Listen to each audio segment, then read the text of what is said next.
Hi everyone, welcome to a brand new episode of the Genre Equality Podcast on the Genre Equality channel. I'm Hidzir. Isa.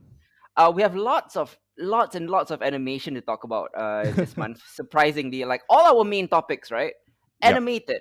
The Yep. Mitchells vs. the Machines, Love, Death and Robots, Castlevania kind of represent the western side of animation.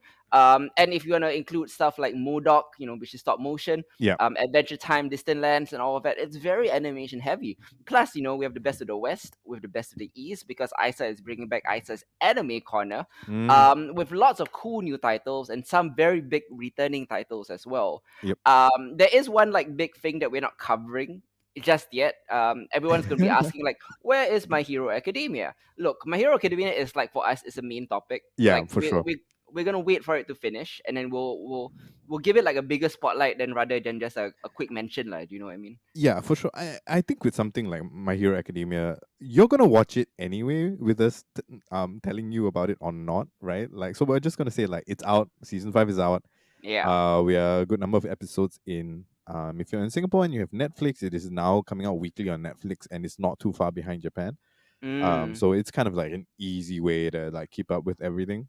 Yeah, and Yeah, like My Hero is not some sort of deep cut that we need to tell you about, lah. So it's fine. Everyone that knows is about very My Hero true. Academia. Hmm. But we are gonna kick off like our episode on a bit of sad news. I'm sure a lot of manga and anime fans have heard by now that Kentaro Miura, the author and creator of the influential title Berserk, Mm. passed away on May 6th, at the age of 54. I think Miura's influence on modern fantasy writing and specifically modern fantasy art can hardly be overstated. Like all the way back to 1989 when Berserk first came out. It was Yep. this really game-changing serial dark fantasy story about a knight named Guts and his extremely big sword. Um, so the series kind of became famous for its dark themes and its violence, and it became globally successful. It sold like 50 million copies worldwide, arguably purely on the strength of the character work and the complicated like interpersonal relationships, as much as its insane art style. It's almost like Hieronymus Botch kind of style art. Mm.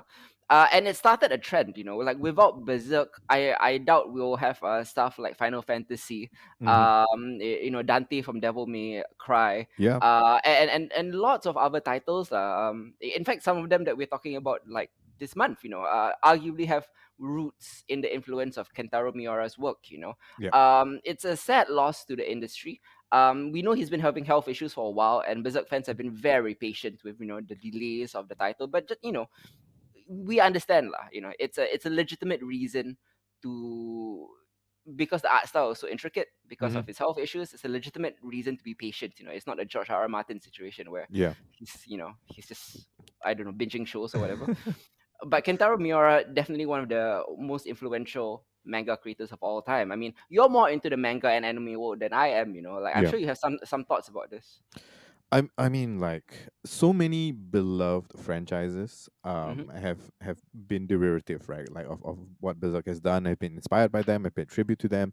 If you're a gamer and you play anything from Dark Souls, that's all Miura, right? Like from Yep. from the feel of it to the look of it to even some of the storylines, Mm-hmm. highly influenced by Berserk and all of that. Anything like dark fantasy, modern day dark fantasy, like you can't watch anything without it having some sort of like reference or tribute to that look and that style and that kind of tone that he established originally Mm. with Yeah. that. I will say, like, in remembrance of Mira's work, if you have not been exposed to what Berserk is, I'm going to start off by saying that it's not for everyone. It is incredibly gory, incredibly violent, regardless Mm. of which medium that you're going to choose. Mm-hmm. And it's extremely disturbing. Definitely not for children or even for young teens. Even though I think I started reading Berserk at quite a young age. Yeah, Uh, yeah. but it's I'm one, more familiar with the anime as a young teen as well, but yeah, I mean, I totally agree. It's not for kids. yeah, for sure. Yeah. Yeah. So I started out with the 1999 anime, Mm. which is a classic by all measures. In fact, if you want to watch, please watch the 99 version. Mm. The modern day version was okay.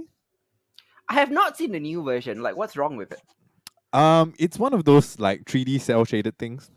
Oh, I don't like that which style. Yeah. which we have established that we don't like here in house at that genre. Yeah. But in addition to that, I did feel like it took a lot away from the uniqueness of the art style that Miura has created. Mm-hmm. And that was like a big no no for me and for a lot of like purist fans, I'm guessing. But Yeah. also because of that, and at the point in time when that came out, it wasn't really that polished. So like the pacing was a bit off in terms of the way that they adapted the material. Mm. It just didn't have the kind of like the kind of like tonal resonance that the original one had. Understood. Yeah. Um, but that being said, when the new one came out, which you can catch on Netflix if you are so inclined, Mm-hmm. it made me go back to read the manga, which I had never done before. And oh Ah. my word, Mm-hmm. uh, some of the most incredible spreads like possible come out from the manga, right? Like there are just moments in time where it's just like a purely like inked black and white spread in the middle where it's breathtaking. You could put it up in a poster. It's a completely kind of like different level of manga art. Mm-hmm. What he was practicing at the time, right? Mm-hmm. Like we get a lot of that now, and a lot of that had to do with him just like putting so much effort and so much time and detail into these incredible like landscapes and these character studies that served a very particular purpose within the story itself, while at the same time being just like eye candy to the extreme. Yeah, yeah. His art style kind of reminds me a bit of like, do you know who like Joe Madureira is, or Joe Mad? Yeah, yeah. Yeah, like he's a bit of like the Western version of him, lah, but like Hmm. obviously like Kentaro came way before. So, highly urge you to check out both the early anime, like the 1999 right anime. Yeah, And if you have the means, please go read the manga. The new anime is okay. yeah, Uh, yeah. It's all right. It's I think if you want to get easy kind of access to that, and you have I know a lot of people have trouble watching old animes because 4:3 mm, aspect ratio, and people don't like that, and obviously the quality isn't going to be as great. Although I mm-hmm. do hear that there might be a remastered version coming out Interesting. Okay. for that. Yeah. But I mean, like, if you don't mind those things, right? If you're watching like rewatching like Naruto from the beginning or Bleach from the beginning, right? Like, you shouldn't be complaining about that. I highly recommend watching the original one. Mm-hmm. If you watch the original one and you want to see what the fuss is about for the modern day one, and I mean fuss in not in terms of hype, but just like in terms of how divisive it was, then Yeah. it's on Netflix. You can watch it. It's serviceable. Yeah. Yeah, definitely, man. RIP to Kentaro Miura and condolences to all his fans, of which we are two of them. Definitely going to be rewatching Berserk or rereading Berserk soon. Hmm. But moving on to our first main topic of Genre Equality 42. It came out early in the month, on Yeah. the first actually. So this is a bit long overdue, but I've been eager to talk about The Mitchells versus the Machines, which is an animated comedy about a seemingly ordinary family trying to survive a robot uprising. It's a giddily thrilling, all ages adventure filled with a barrage of clever jokes that come at you at a mile a minute. It's Mm. directed by Mike Rianda, who you may know from Gravity Falls, and it's produced by Phil Lord and Chris Miller. Um, the Mitchells vs. the Machines absolutely lives up to Lord and Miller's high standards that they have established in movies like Cloudy with a Chance of Meatballs, Yeah. Spider-Man Into the Spider-Verse, Lego Batman. It's up there. This movie is kind of a subversive delight that should appeal to Gen Y or millennial adults alongside more tech savvy Gen Z kids. Yeah. That's because like the tongue-in-cheek Terminator-esque robot apocalypse isn't really the hook here. Hmm. Mike Rianda based the characters on his own family, so it is very relatable in simultaneously, like it's very universal but also ultra specific to Rianda, and we all have like, we all think our family is weird, and we kind of get it. And the Mitchells are a singularly awkward and weird family. Well before they have to fend off a technological apocalypse, Yeah. all their own. There's the older daughter Katie, who is voiced by A.B. Jacobson from Tuca and Bertie and Broad City. It's She's set to go to film school in California, where she assumes she'll find her people of her Mm. ilk.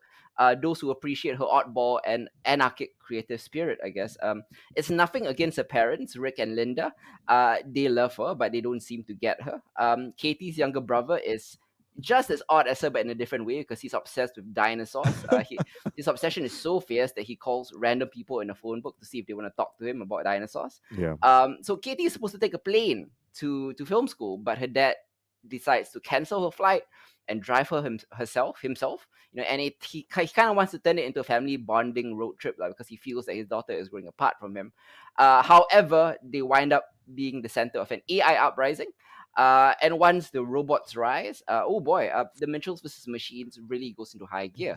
I really enjoyed the fast pace of the jokes. I really enjoyed the interesting animation style. The film is so Yeah. bright and colorful. It has this super inventive mix of, like, 3D, hand drawn, and pop art details. It's so cool. Like the art looks like, sometimes it looks like it's doodled with markers and ballpoint pens on a notebook. Mhm. It's really great, and I enjoyed the emotional arc of the film as well. What about you? Uh, I love how memey this entire film is, right? Mm-hmm. Just the fact that, I mean, obviously here, I'm guessing, Katie and her brother are definitely, yeah, Gen Zers, I guess.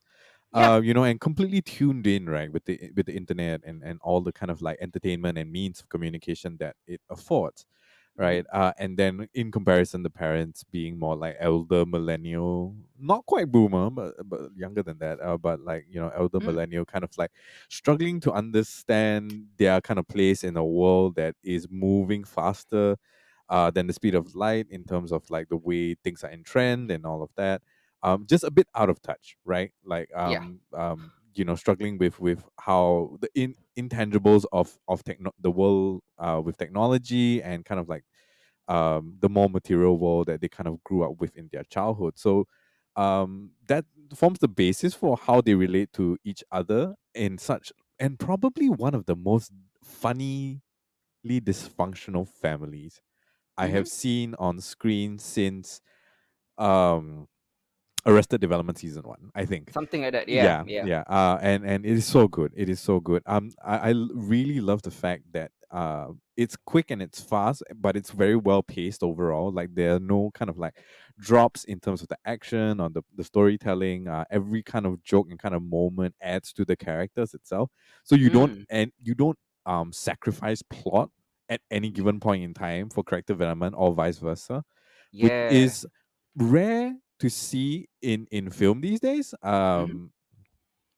Because like much of the time directors kind of like sacrifice one for the other, for it to be Mm. done in such a short, sweet kind of like animation such as this. I'm thinking it's like just over 100 minutes long. It's really fun, right? Like it's a fun ride. And I remember seeing the trailer. I was like, oh, this looks pretty cool. Then of course, Netflix lists that it's done by Phil Lord Chris Miller. and Chris Miller, and then Yeah. you mentioned it, and I was just like, okay, cool, I'm gonna catch this.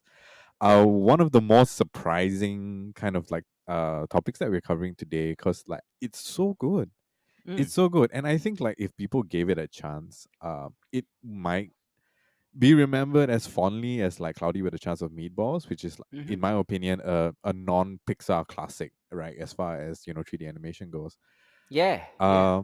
But it seems kind of lost, right? Mm. In terms of like barely anybody is talking about it. Mm-hmm. Um, and it's just kind of lost in this sea of things that Netflix kind of throws at you all the time. Yeah. So I think it's a good thing that we got the chance to kind of shout it out. Mm-hmm. It's a fun watch. It's a fun watch if you are a millennial parent and have kids. Mm-hmm. I think that would be, it's quite a ride, right? Like, and Yeah. there's a lot of touching, heartfelt moments that hit a lot harder than I expected it to. Despite the fact I'm not a parent or Agreed. anything of the sort, but yeah, just a great kind of like multi generational comedy adventure.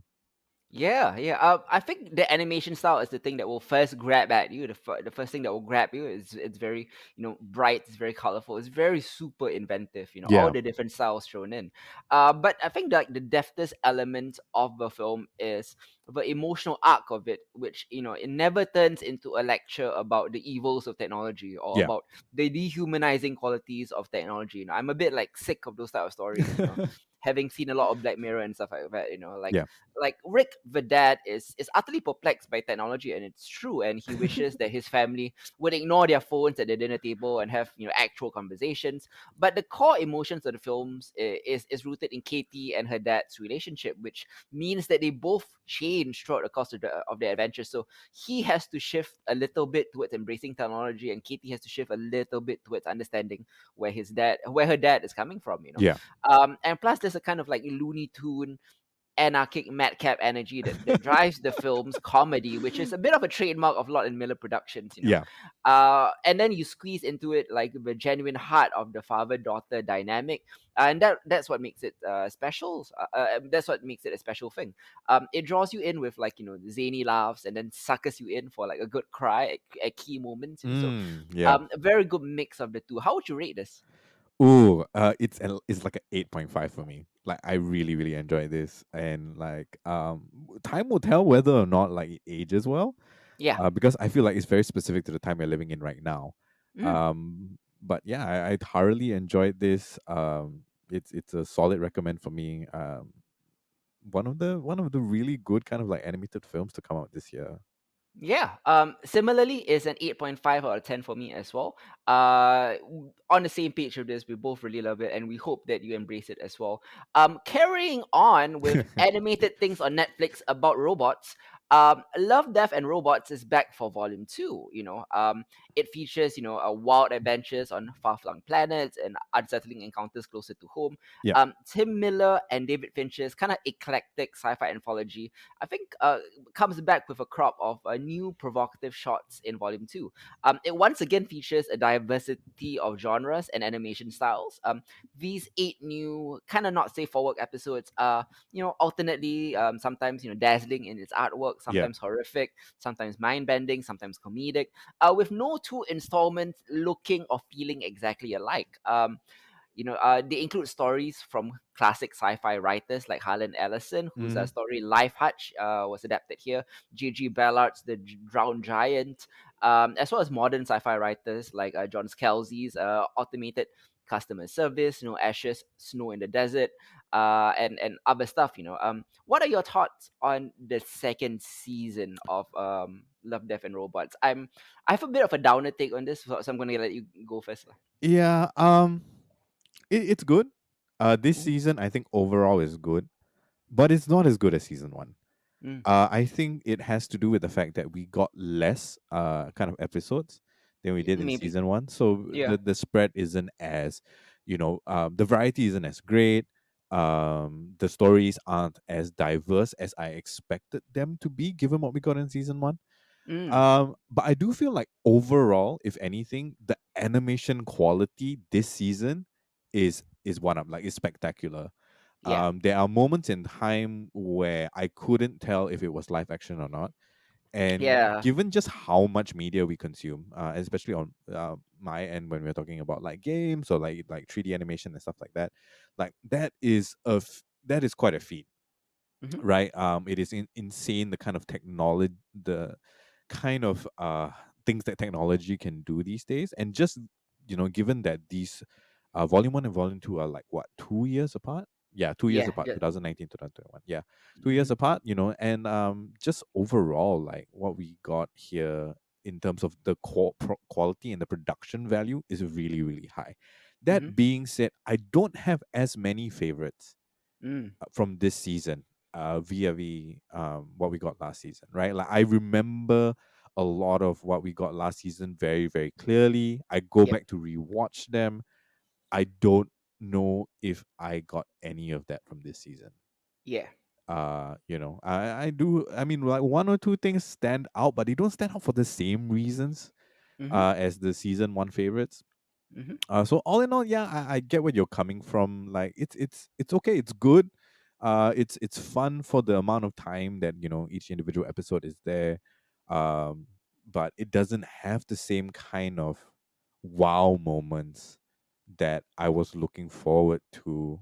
All in all, Yeah, yeah. I mean, like, first off, like on the good parts, I do have to agree that the animation on offer consistently stellar. From the CGI hyper realism to stop motion to even the 2D hand drawn style. I think Yeah. each was accomplished with mastery and with the utmost artistry. Like kudos to the different studios that did this. Perhaps like the complaint is that season two felt more like a resume builder for these various animation studios. Yeah. Like see what we can do. Where it utterly fails, in my opinion, is the writing and the storytelling, lah. Yeah. Which leaves a lot to be desired. I think the majority of these shorts were breezily entertaining, sure, but they don't provide much more. Nearly all of them are thematically shallow, Mm. derivative, empty, and unmemorable. I'm not talking about the art. I'm talking about stories. Yeah. They are unmemorable. I was very disappointed in the writing this season, Yeah. and it felt as if like the animator stepped it up, the writing team phoned it in. You know? Yeah, for sure. For sure. I, Yeah. I I feel like yeah, a lot of it feels done. Yeah. Right? Like it's all done and you're not bringing anything to the table outside of an interesting or really polished animation style. Things like Pop Squad, for example, which I mean, we're not going to go into necessarily. Pop Squad is, I mean, the premise is done. You're not bringing anything new to the table. Mm-hmm. Neither is Snow in the Desert, neither is any of the things really. Mm-hmm. If anything, I think Ice was the most interesting one because of just the animation style and the very little world building that they managed to do in like the 10-ish minutes that it was. Mm-hmm. But in comparison to what we got, like with the steampunk one last in 2019, Yeah. the what's the blue one called? Uh, Um, Zima Blue. Zima Blue, right? Like Lucky 13, like so many great ones that just like kind of took you by surprise. Yes, volume two is none of that at Yeah. all. So if you want to be entertained by the visual spectacle of what modern day graphics, computer graphics can do, then Mm-hmm. by all means go ahead and watch volume two. Just don't lower your expectations, guys. Yeah. Yeah, don't Yeah. don't come in like expecting like more phenomenal stuff that we got in volume one. I'm hoping that the audience's responses to this volume will be reflected in the decisions that they make for volume three if we get one. Definitely. Yeah. I'm giving this season a 6 out of 10. I feel like on the one hand, animation is 5 out of 5. Straight up Yeah, full scores for all other animators. Kudos to all of you. yeah, The writing is like 1 out of 5, so I combine them into like 6 out of 10. yeah. So I'm gonna give it a 6 as well. Mm, Yeah, animation for sure. I think like Drowned Giant was kind of like spectacular all in all, but mm, so disappointing because it had absolutely nothing to say, right? And yeah. like you like you like to tell people like boring is better than meh, and we got a lot of meh this Yeah, time round. a lot of meh. Yeah, a lot of unfulfilled potential in the stories. Yeah, Definitely. Moving on to another Netflix. Wow, had Netflix heavy this month. yeah, We have the final season of Castlevania. For the past 3 seasons, Castlevania took the best part of the Konami games that it's based on and remixed them with its own vast mythology. The result was a gloriously violent, intricately plotted and philosophically complex series. In yeah, this fourth and final season, Castlevania remains, I think, in my opinion, the greatest video game adaptation ever made, yep. with a gory, cathartic, and ultimately satisfying conclusion. Mm, It's set just a few weeks after the events of the third season. Castlevania season 4 opens with a kind of like aimlessness that quickly becomes the thematic thrust of every major character that we are introduced to. yeah, All the while is setting up new threats to hang the wider series arc on. Trevor and Sypha are utterly devastated by the grim events at Lindenfield and find themselves wandering, fighting off stray night creatures just to find something to do, than rather than because they want to. yeah, Alucard is similarly despondent, melancholy, biding his time in his father's home.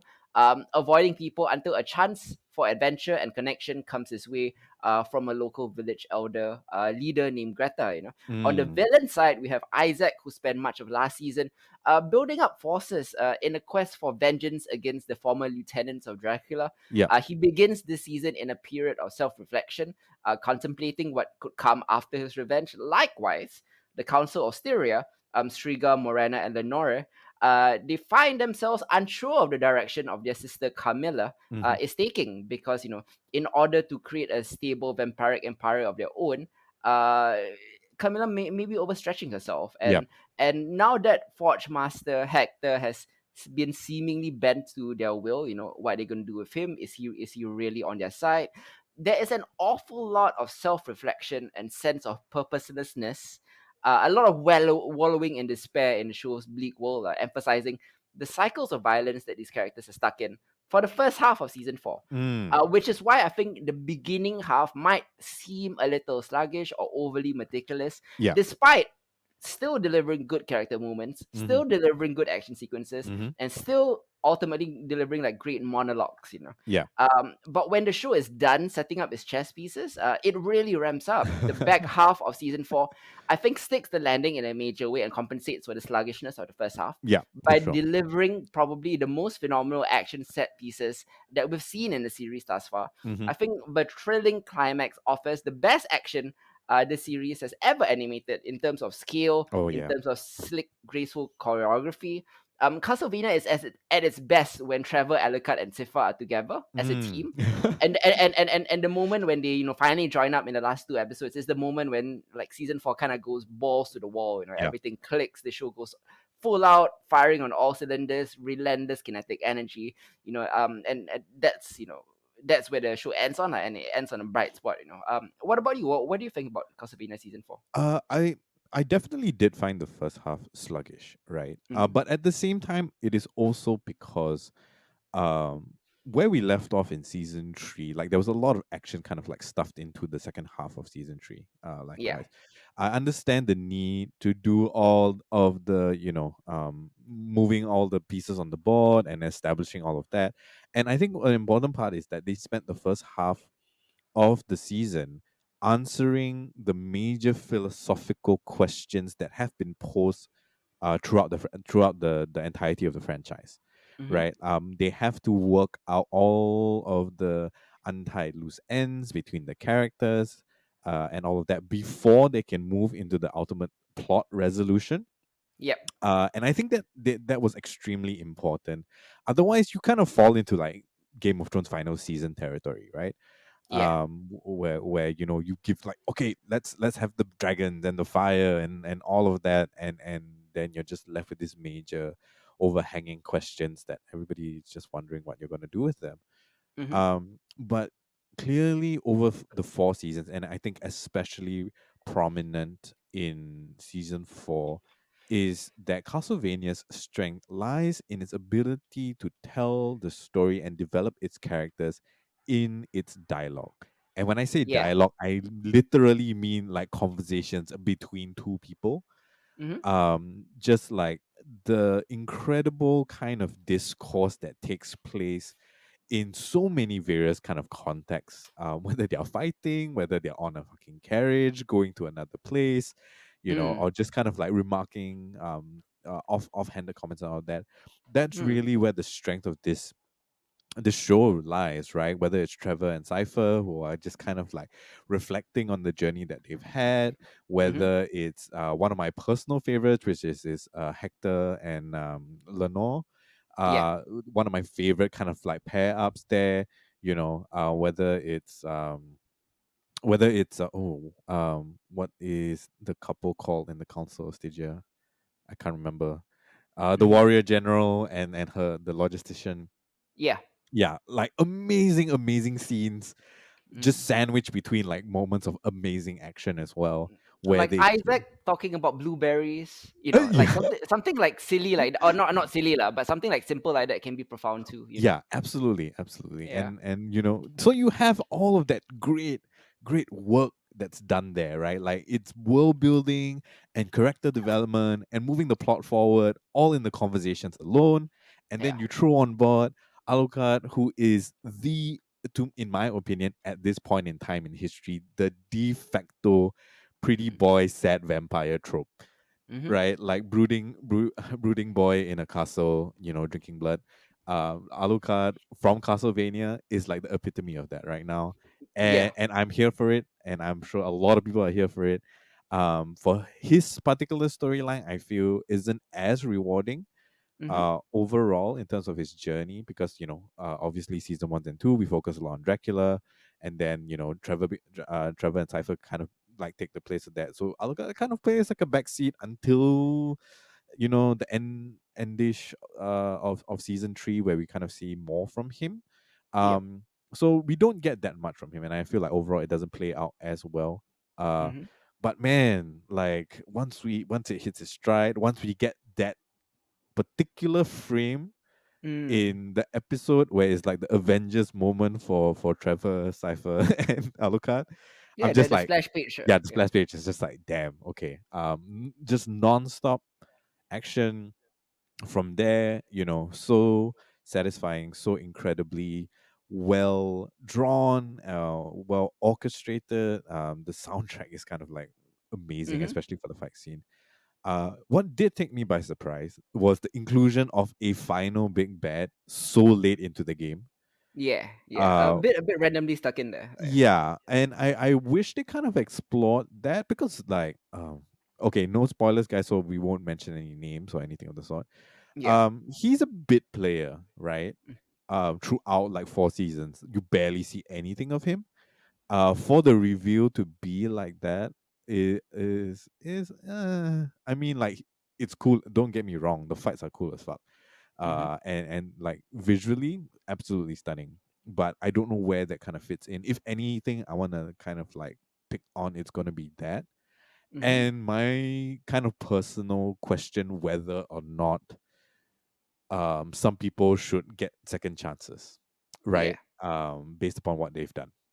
Mm-hmm. So, sorry guys, I know it's very vague, but these are like huge spoilers that we just kind of want to throw out there.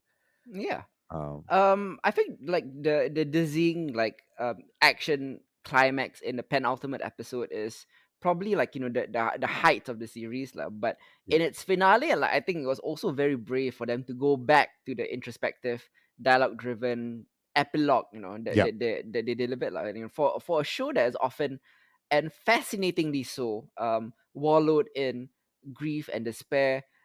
It's actually surprisingly welcome to say that Castlevania ends on a refreshingly hopeful note. yeah, In a season that touches on a sense of aimlessness throughout its cast. Like where do we find meaning? Its final meditation on Trevor, Sifa, and Alucard's arcs give them a satisfying send off that echoes that theme well. And for me, Castlevania sticks the landing in such a way that it's easy to forgive the beginning sluggish moments, yeah. because the journey earns those moments and retroactively redeems them lah. Hmm. Castlevania also does plant a few seeds for future stories or spin-offs, but I think season 4 ends with a sense of finality that I'm content with. Yeah, So yeah, great finale to a great show. yeah, definitely. I think if we look at what we got over 4 seasons, I do feel like the sluggishness that we feel Hmm. for the first half of this season wouldn't be as prominent if you were binge watching this from the beginning. Yeah, probably. Which there will be some people like listening right now, or maybe you've been hiding on the rock and haven't heard anything about Castlevania, which is fine. Hmm. But I don't think it would be as prominent if it kind of like bled in from season 3 onwards. Mm. But yeah, all in all, like solid. Definitely the best thing that we've gotten out of in terms of video game adaptations thus Hmm. far. Yeah. Hands down, hands down. I mean, like, Hmm. I think Warren Ellis and team have done an amazing job. Yeah. Give you everything, like top quality animation, top quality soundtrack, great story, great character development. Hmm. And so much so that at the end of 4 seasons, we only really have to nitpick at these kind of like I mean, they're not small things per se, but we are nitpicking overall. Yeah. I mean, all my nitpicks, like the villain at the end, which kind of like seems thrown in there, Yeah. or like Cypher's like wildly fluctuating power levels. That's not Yeah. like I honestly I can like close one eye because like it works in those moments. Yeah. Like Cypher like going full Todoroki like on everyone. Yeah. Was a bit like, where did this come from, and why hasn't she been doing this? But okay, never mind. I'll let it go lah. Yeah. It works in service of a cool action sequence. It does, right? But I Yeah. think that is has to do with compensating for Trevor just getting beat up all the fucking time. Yeah, Right? yeah. Like he takes so much punishment. Like he takes more punishment than anybody else in this story. Hmm. And he keeps coming back for more. And you're totally right. It is a completely like My Hero Academia thing to have, the main protagonist kind of like, just be used as a punching bag. A little bit lah. Yeah, Yeah. yeah. But all in all, how would you rate the final season of Castlevania? I'm gonna give the final season an 8, Okay, and I'm gonna give the franchise as a whole a 9. okay. Yeah. Yeah. It's a 7.5 for me for the final season. Yeah. Franchise as a whole is probably 8.5. Mm. Like probably like the best video game adaptation out there that's been made currently. I know Dota's Dragon Blood is getting a lot of hype right now, Yeah. but like it's too early to call. Yeah. Like Yeah. for one season, not enough yet. It yeah. Maybe one day. Maybe one day. It will be fascinating because there are so many similarities between like surface level similarities between Dragon's Blood and Castlevania, right? Animation Yep. style is similar. The lore wise, you kind of gonna get the same vibes. It's kind of like pure high fantasy. And we'll see how that kind of plays out, right? Like it's gonna be a at this point in time, it looks like it might be stiff competition, but you never know. Yeah. Yeah. And do you agree that it's best video game adaptation by far? Yes, by far, Yeah. easily, right? It's the holy grail that we've been looking for like ages. Mm. And now that it's wrapped up, like we can definitively say for sure best video game adaptation. Definitely, yeah. Same for me. The season is 7.5 for me, 8 for you, but overall we are close to 9 lah, almost perfect as a show. Yeah, Next up, let's move on to the first part of Ice's anime corner, where you'll be highlighting probably your top picks. I'm assuming. yeah. What do you have for us this month? Well, like I did I mention that as the last genre? Yeah. So I like I mentioned the last genre. This is, to my memory of watching anime, the most stacked spring season of all time.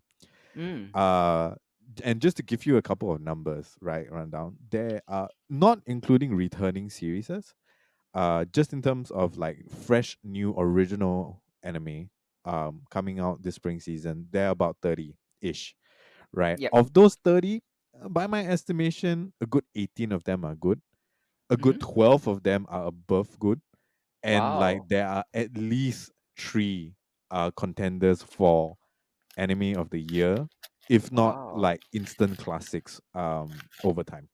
Right. Nice. So I'm Okay. gonna be talking about those couple first and just kind of splitting them up. It's been it's been a lot of watching of anime over this last couple of months. And obviously we're going into this a bit late. The season is midway through, so some of these things may change. I think especially in the second half, some Mm-hmm. of the notable mentions might go either way, but like confidently, the four that I'm going to talk about for this first half are highly highly recommended. We're going to Nice. start off. My two top recommendations have a lot to do with stories that span across vast lengths of time. I'm going to start off with the incredibly popular and very very hyped To Your Eternity. Okay. Uh, and this is for fans of Mushishi. If you like Yay. the kind of like even keeled, well paced, quiet, emotionally driven anime, then To Your Mm-hmm. Eternity is exactly for you, right? Nice. I was so happy to kind of discover this because I actually read the manga when it came out a long some time back, and I never quite finished it. because there were like these gaps in between. So when this came out and I didn't kind of recognize the name, Mhm. uh, and I started watching, I was just like, so essentially, at the beginning of the series, we meet an orb. It's known only as it. Oh, It okay. is sent to Earth as an observer, from whom we don't know yet. Mhm. It is capable of changing forms, according to the reflections of the being that it captures, right? Like essentially, it imprints the thoughts and feelings of the creatures around it. Um, Okay. as it kind of like grows and develops and evolves, when it comes to Earth, and this is kind of shown like at the beginning, very very beginning of the first episode, in a very beautiful montage. It first becomes a rock, and then after it becomes the moss that grows on the rock, and Mm. then after that, as it kind of progresses, it takes on the form of a injured wolf who happens to pass by the stone on which it is growing as a moss, right? Oh. Um, from that transformation and having taken on the animal's disposition and memories, it returns to its home, to his owner, to the wolf's original owner. Mhm. And then we kind of begin this whole stretch whereby he learns to live as a wolf, and he watches and observes his owner, who is a young boy. Okay. And the story kind of develops from there, but where it really kind of takes off is when the boy dies. It's Ooh. not a spoiler, guys. It happens Yeah, earlier. it happens like all of this is literally in the first 15 minutes of the series. The Right. boy dies and he becomes the boy. It becomes the boy. Okay. And then that just sets off a kind of timeless, and by timeless I mean like it spans kind of centuries moving forward, a Mhm. story about a being, and its interactions with humankind, and the stories Mm. and lessons that it learns from those interactions. Okay. Incredibly beautiful, incredibly well paced. I think this is something that it I would behoove you to watch this on as big a screen as possible with as good a sound system as possible, Mhm. just because of how this is the anime equivalent of an Oscar bait movie, Right. Okay. essentially, right?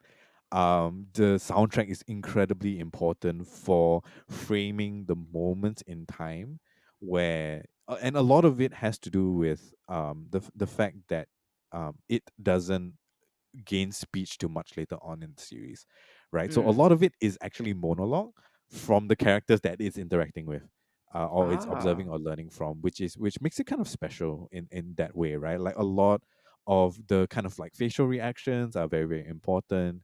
In telling the story, in developing the character, and then the music Mhm. kind of frames the emotional notes of that. And it's not something that you is common, right, in anime these days. Like the closest thing I would say to having that kind of like emotional impact with all these kind of elements together is Violet Evergarden, of Mm. which I've ranted and raved about for like ever. Mhm. Um, yeah. So To Your Eternity, I won't go into any more detail than that. Just that the premise is fascinating. The fact that you have a functionally immortal um, protagonist who constantly grows and evolves through interactions with humankind Yep. is very satisfying to Mhm. watch, and to kind of like the story grows as he grows, right, or as it grows, and it is incredibly heartfelt in moments that are completely surprising, because you've established the fact that it's not human, that it is much closer to an object than it is to a person.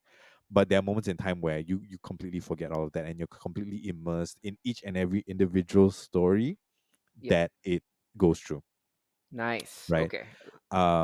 It's fascinating and like in kind of incredible. It almost has an anthology kind of feel to it. Okay. As you kind of like get on with the episodes, much like Mushishi. Mm. I'm so curious because I never finished the manga in the end, so I'm really curious to see where this goes. We have a total of 20 episodes for this. Yep. And right now I think like we're 7 or 8 in already. I There's plenty more to go, and I'm so excited to see how they take it. Awesome. Okay. Yeah, so that's just the first one. Mm-hmm. Easily my top pick of the season and maybe of the year, if it wasn't for the Oh. fact that this second title exists.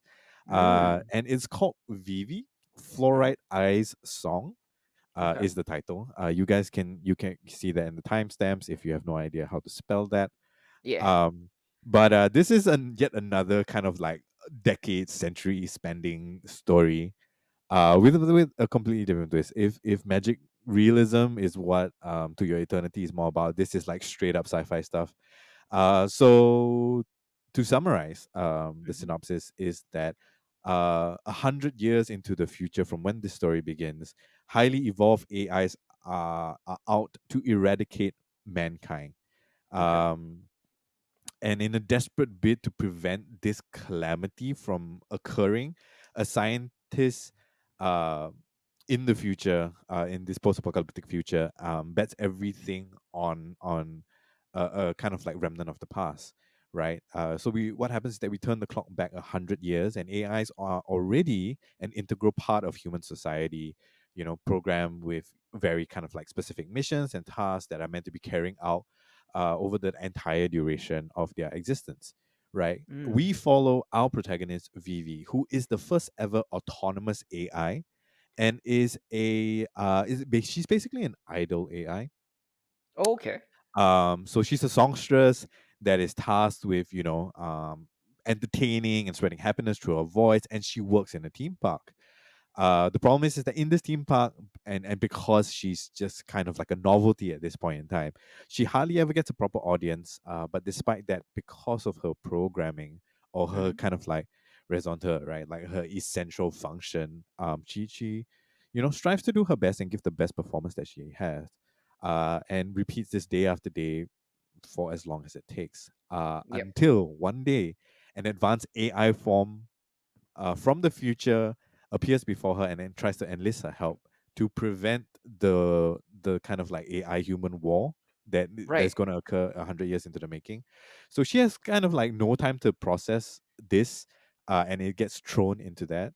And as Oh. the story progresses, it becomes a toss up between like this particular AI messenger coming back at like key points within history, Mm-hmm. within its history, like depending on how you're looking at the timeline, within its history, for Vivi, who is completely unequipped to deal with any of this, to intervene in the timeline to prevent the war in the future.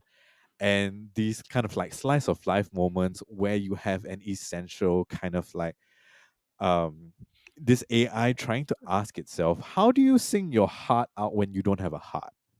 Yeah. Right, and it strikes this amazing kind of balance between this grand purpose that she finds herself thrust into, and Mm-hmm. like the quiet, more existential considerations of artificial intelligence that is coming to terms with what and who she is, Mm. and the fact that it kind of like spans this 100 years, right? Mm-hmm. uh is fascinating, right? If To Your Eternity didn't exist in this particular season, Yeah. this would be wildly inventive. Already the fact that we Ah. only touch on certain key points Right. Right. um Right. is very familiar, if you've already watched To Your Eternity, but for totally different reasons, right? Like that isn't plot driven whatsoever. To Your Eternity is not plot driven; it's completely Mm. character driven. Whereas for Vivi, every key point in history is plot driven, more so, and all the character stuff is done in that kind of less slice of life stuff.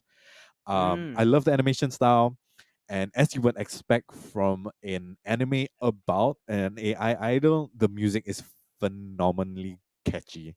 So good. The like the bobs of it kind of like stick in your head for hours after you've watched it.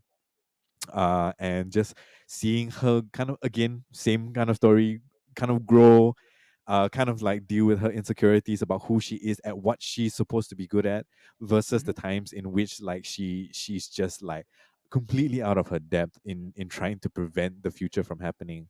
Mm. Is incredible. Like it's so interesting. And this again would be completely stand out as anime of the year, if for the not for the fact that like To Your Eternity already exists in the same season. Wow. And like it's amazing that like anime lovers, you take your pick. You want to go like the sci-fi route, you've got like Vivy. You want to go like magic realism slash fantasy route, you've got To Your Eternity. We don't lose at all. It's a win-win situation all around. These two Mhm. are head and shoulders above any of the picks that we have Mm. for this spring season. Easily like anime of the year contenders, and easily gonna be a classic moving forward in the future. Nice. And some of the two most highly rated anime in a while, right? That's not like your Jujutsu Kaisen or your Kimetsu no Yaiba, or Demon Mm. Slayer type anime. Yeah, because uh those are more like traditional, like shonen, like and it adheres to hype lah. yeah, Whereas these are a bit more different, right? yeah, these are a bit more different. Like, I think on my anime list, these are close to nine. Like this, 9 out of 10 score. Eight, like high eights, which Tough to is do. is tough to do, and for to have like two of that in the same kind of season, is kind Yeah. of crazy.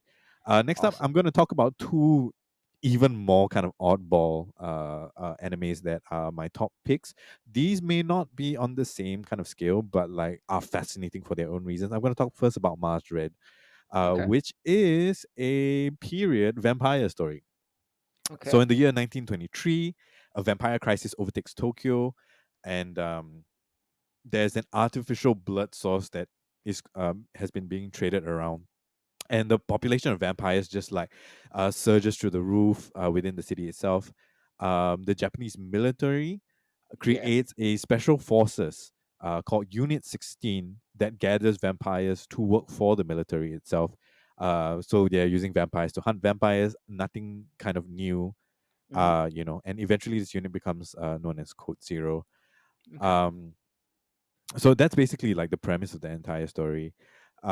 He and the adventures of this particular unit of Code Zero. What is Yeah. fascinating about Mars Red is the fact that it feels like theater. It has an Ah. amazingly isometric kind of flat matte animation style Mm. that is constantly evocative of what it's like to watch a theater piece instead of watching anime.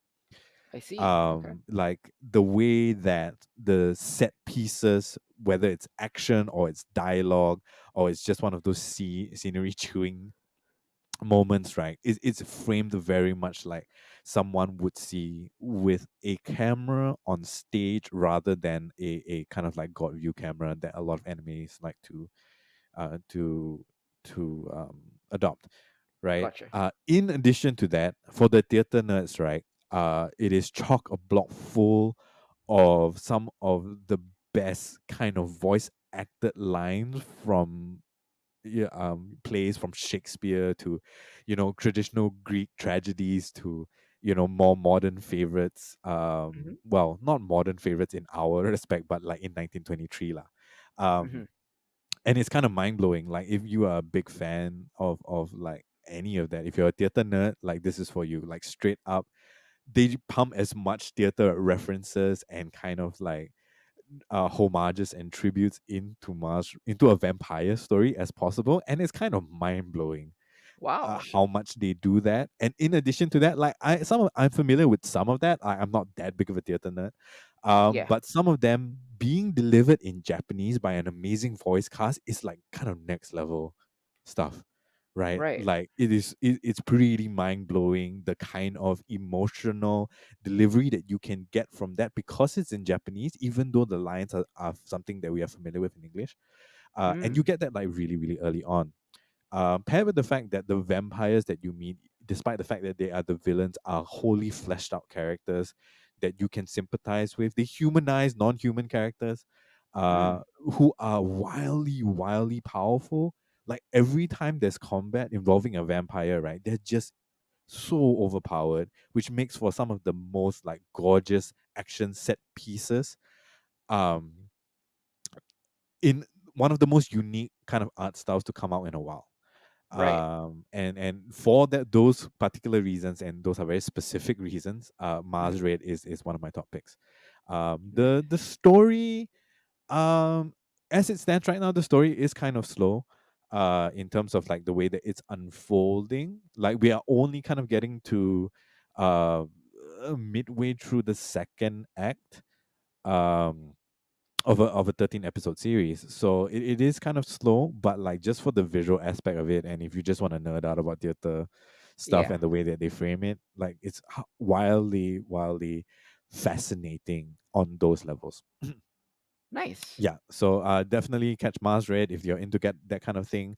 There are plenty of like great vampire stuff that comes out, but this is unique. As far as what we've gotten over the years.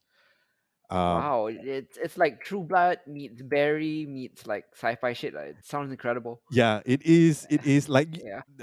just the first episode alone will kind of like take you, Yeah. despite the fact you don't really know what's going on, and the plot like doesn't really unfold to any degree. It's like, Mm-hmm. wow, why is it so? It's oddly specific in its appeal. Mm. And for that, like I highly recommend it and really enjoy it, despite the fact that it's not particularly popular among mainstream audiences at the moment. Oh, okay. And that's why I'm kind of like ranking it below To Your Eternity and Vivi. Nice. Uh, Okay. on to even more strange things. My next up for this season is called Odd Taxi. I believe I spoke with Hidzir about this because I think this is one that he's gonna love Yeah. specifically. So Odd Taxi is kind of like the latest in anthropomorphic in the line of like B stars Oh, okay. Agretsuko. You have essentially an anthropomorphic Tokyo, right? And we follow our protagonist, who is a walrus called Odokawa, who is eccentric and blunt and lives a relatively normal life as a taxi driver in Tokyo. Okay. So he drives taxi for a living, and he meets unique individuals along the way. There's the jobless, kind of like viral chasing hippo called Kabasawa, Mm-hmm. and then there's a llama nurse, and there is a struggling comedic duo called Homo sapiens. A delinquent. His best friend is a gorilla doctor, and he frequents this izakaya, that has a heron and so on. So like a whole cast of like characters. Um, Amidst the slice of life that is going on in the first couple of episodes is an overhanging mystery about a missing schoolgirl. And This mystery is about to turn Odokawa's fairly simple everyday life upside down, Mm-hmm. because the police eventually track leads about this missing girl back to him, Oh. and it he gets embroiled with corrupt policemen and the investigation and the yakuza Oh. at the same time, Mm-hmm. right? And it is set in like a very strange, if somewhat familiar, Tokyo. Um, and it is a bizarre story about a humble taxi driver that um that okay, what's taken me about Odd Taxi is that there is so much hidden beneath the veneer of this very banal existence of a taxi driver, right?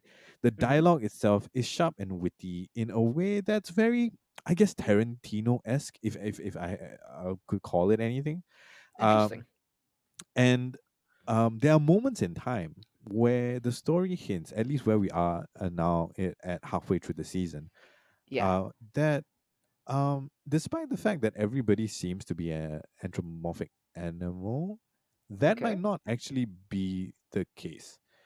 Oh. Um, Hmm. and it might very well be that that's just how Odokawa sees the world, because there are hints that there's a hidden trauma that he has experienced recently that has turned his worldview as such.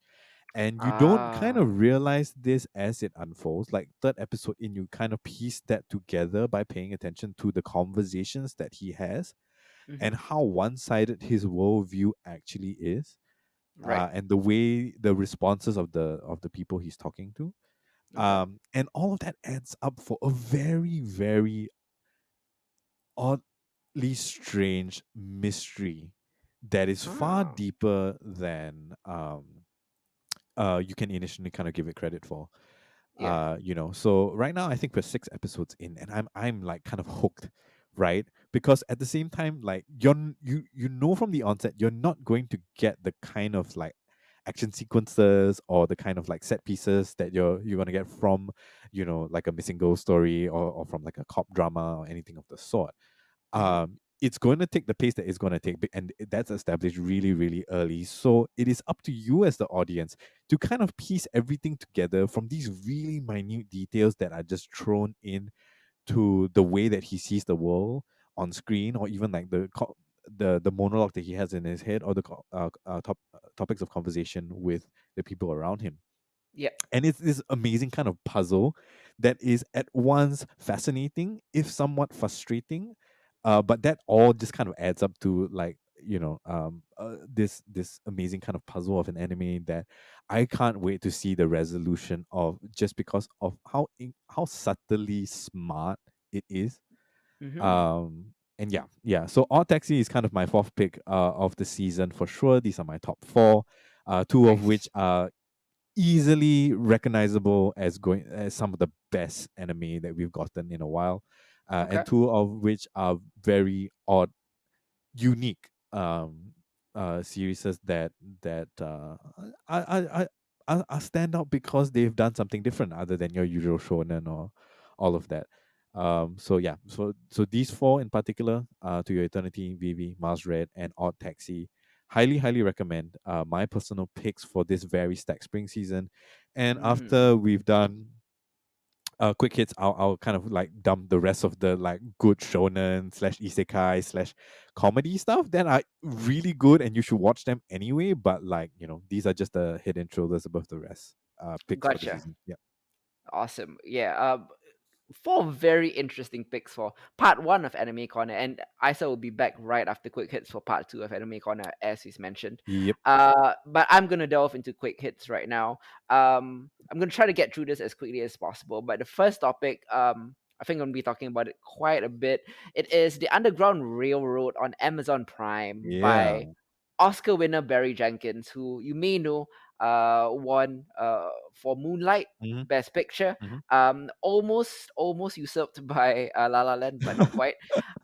And then, of course, If Beale Street Could Talk was another one of his famous films. But The Underground Railroad is a limited series adaptation of Colson Whitehead's Pulitzer Prize winning 2016 novel, which imagines the 19th century Underground Railroad as a literal steampunk railroad beneath Southern soil that black people used to escape slavery. Yeah. Of course, the Underground Railroad was more of a metaphor, and a network of safe houses and stuff like that. But this is a piece of alt history, that imagines a literal railroad. So it kind of transcends a blunt allegory with hauntingly magical realism Mm. and amazing cinematography, and at the same time does not shy away from depicting the horrors of slavery in America. While Whitehead's prose is engaging, Jenkins translates his words with a lot of silent visuals Yeah. and haunting music by Nicholas Brittle. Some are searing and gruesome, while others are beautiful and mesmerizing and poetic, and at certain times they are both. I think in adapting Colson Whitehead's novel to the TV screen, Barry Jenkins has molded something harrowing, emotional, and almost too big to take in at once. The series primarily follows Cora, who was just 10 years old when her slave mother Mabel left her, Hmm. running away from the plantation to the north, never to be seen again. That betrayal has left a wound in the adult Cora, and a rage has kind of festered there. Cora now considers her mother a monster and herself a blight to the world because she feels abandoned and she feels unworthy. To complete her journey out of slavery, she has to escape not just the plantation, but the hate that she's latched onto Mabel as well as her own PTSD from being a slave. She must learn to forgive and to see herself as a whole again, and to trust again. For these reasons, I think Whitehead and Jenkins's The Underground Railroad isn't necessarily a story of slavery and dehumanization, but Mm-hmm. it's a story of rehumanization. This is why the series is distinct from shows like Them or movies like Antebellum, Yeah. which I have criticized as degradation porn, Yeah. almost exploiting slavery, not so much educating you on the horror of slavery. Yeah. I think the Underground Railroad doesn't shy away from atrocity, Mm-hmm. but it is fundamentally used as a canvas for a journey towards freedom. And not just freedom from slavers, but also freedom from trauma and freedom from generational regret. Yeah. I think Jenkins has assembled an amazing supporting cast here, which includes William Jackson Harper from The Good Place, Mm-hmm. who plays Cora's love interest Royal early on. There is Lily Rabe, who chills the screen as Ethel, who is Mm. the wife of a North Carolina abolitionist. Aaron Pierre is particularly affecting as Cora's early confidant Caesar.